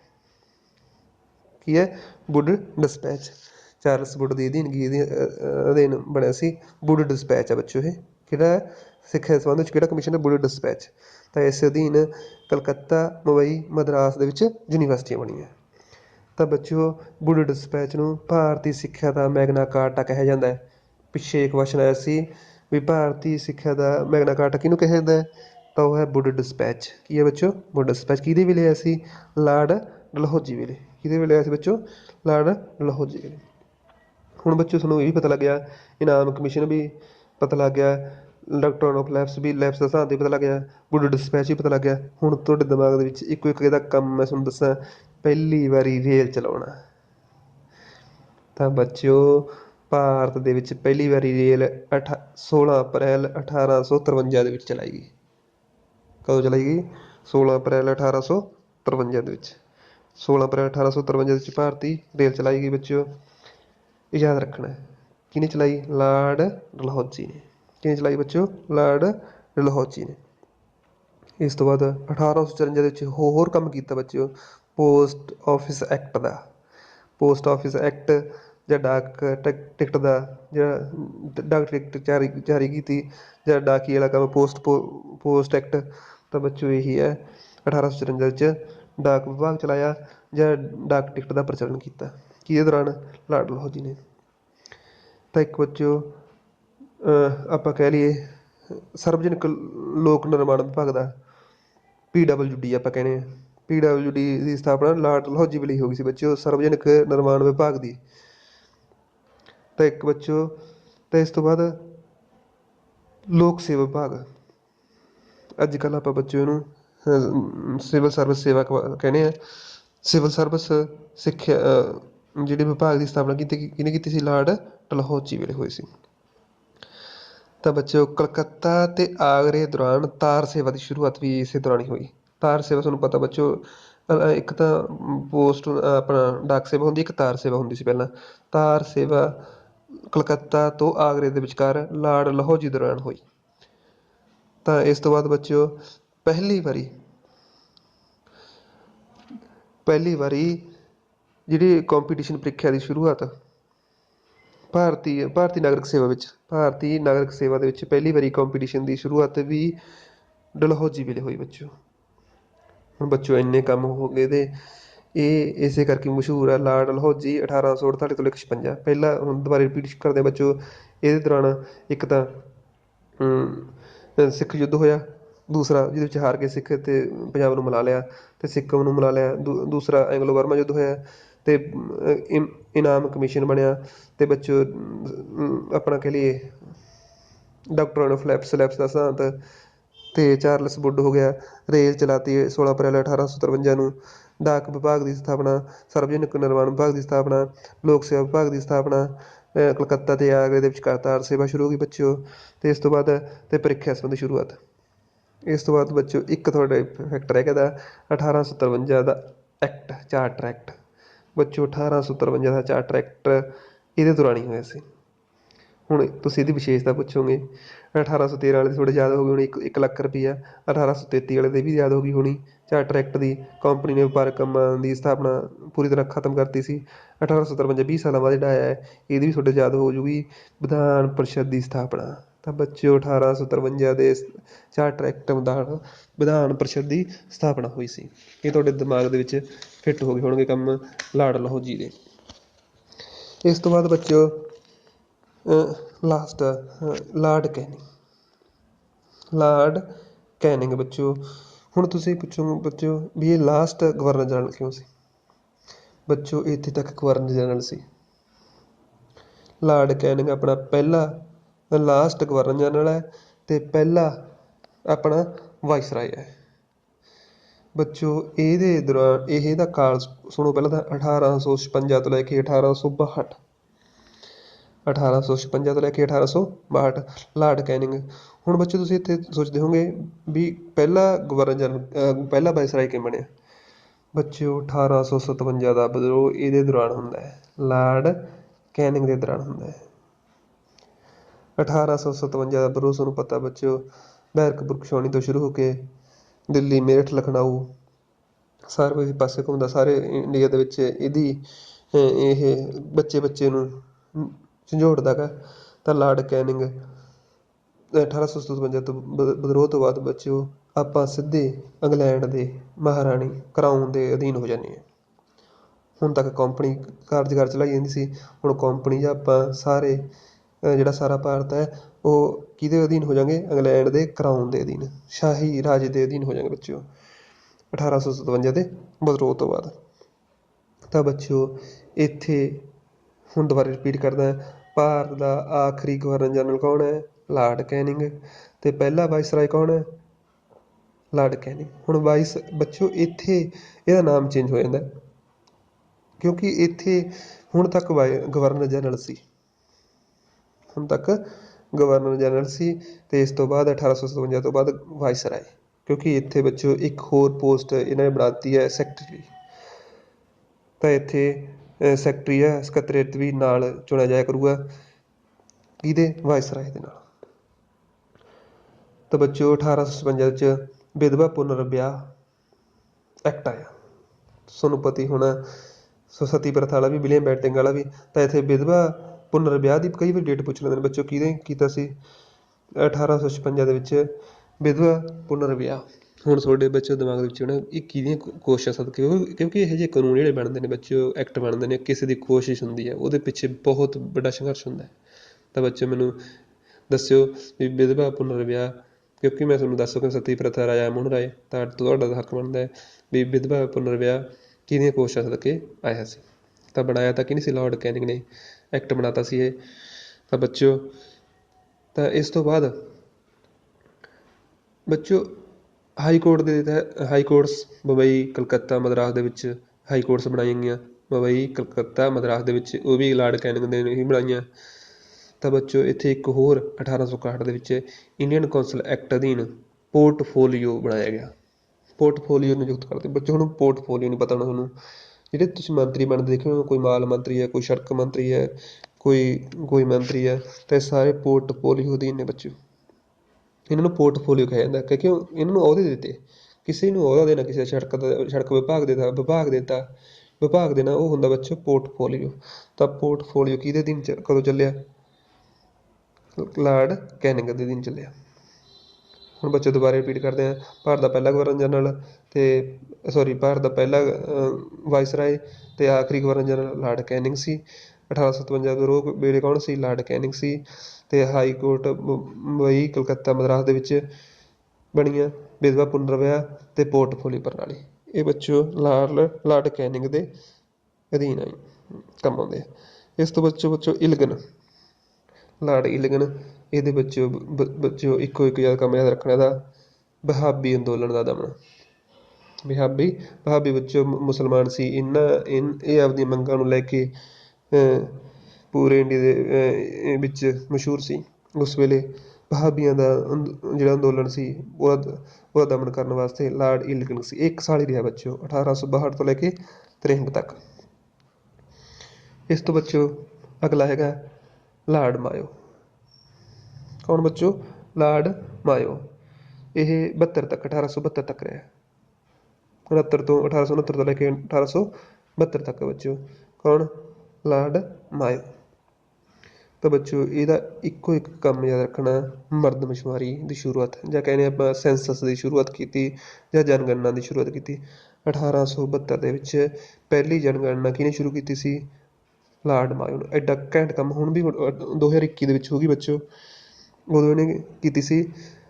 ਕਦੋਂ? 1872 ਦੇ ਵਿੱਚ ਪਹਿਲੀ ਜਨਗਣਨਾ। ਬਹੁਤ ਵਾਰੀ ਕੁਐਸਚਨ ਆਇਆ ਬੱਚੋ, ਇਹ ਤੁਹਾਡੇ ਦਿਮਾਗ ਦੇ ਵਿੱਚ ਫਿੱਟ ਹੋਣਾ ਚਾਹੀਦਾ, ਇਹ ਭੁੱਲਣਾ ਨਹੀਂ ਹੈਗਾ ਤੁਸੀਂ। ਕੌਣ ਉਹ? Lord mayo. ਤਾਂ ਬੱਚੋ ਇੱਕ ਕੰਮ ਹੋਰ ਇਹਦਾ ਬਹੁਤ ਇੰਪੋਰਟੈਂਟ ਹੈ, ਖੇਤੀਬਾੜੀ ਵਿਭਾਗ ਦੀ ਸਥਾਪਨਾ। ਖੇਤੀਬਾੜੀ ਵਿਭਾਗ ਦੀ ਸਥਾਪਨਾ ਕਰਨੀ ਬੱਚੋ, ਇਹਦੇ ਹੱਕ 'ਚ ਹੀ ਜਾਂਦਾ ਲਾਰਡ ਮਾਇਓ ਦੇ ਵਿੱਚ। ਮਾਇਓ ਦੇ 2 ਕੰਮ ਯਾਦ ਰੱਖਣੇ ਬੱਚੋ। ਇੱਕ, ਮਾਇਓ ਕਾਲਜ ਤਾਂ ਅਜਮੇਰ ਵਿੱਚ ਖੋਲ੍ਹਿਆ ਸੀ ਨੇ। ਮਾਇਓ ਕਾਲਜ ਅਜਮੇਰ ਦੇ ਵਿੱਚ ਖੋਲ੍ਹਿਆ ਸੀ 1872 ਦੇ ਵਿੱਚ। ਪਰ ਇਹਦੇ ਖੇਤੀਬਾੜੀ ਵਿਭਾਗ ਦੀ ਸਥਾਪਨਾ ਕਰਨੀ ਅਤੇ ਜਨਗਣਨਾ ਦੀ ਸ਼ੁਰੂਆਤ ਕਰਨੀ, ਭਾਰਤ ਵਿੱਚ ਪਹਿਲੀ ਜਨਗਣਨਾ ਦੀ ਸ਼ੁਰੂਆਤ ਕਰਨੀ। ਇਹ 2 ਕੰਮ ਬੱਚੋ ਬਹੁਤ ਮਸ਼ਹੂਰ ਨੇ ਇਹਦੇ, ਲਾਰਡ ਮਾਇਓ ਦੇ।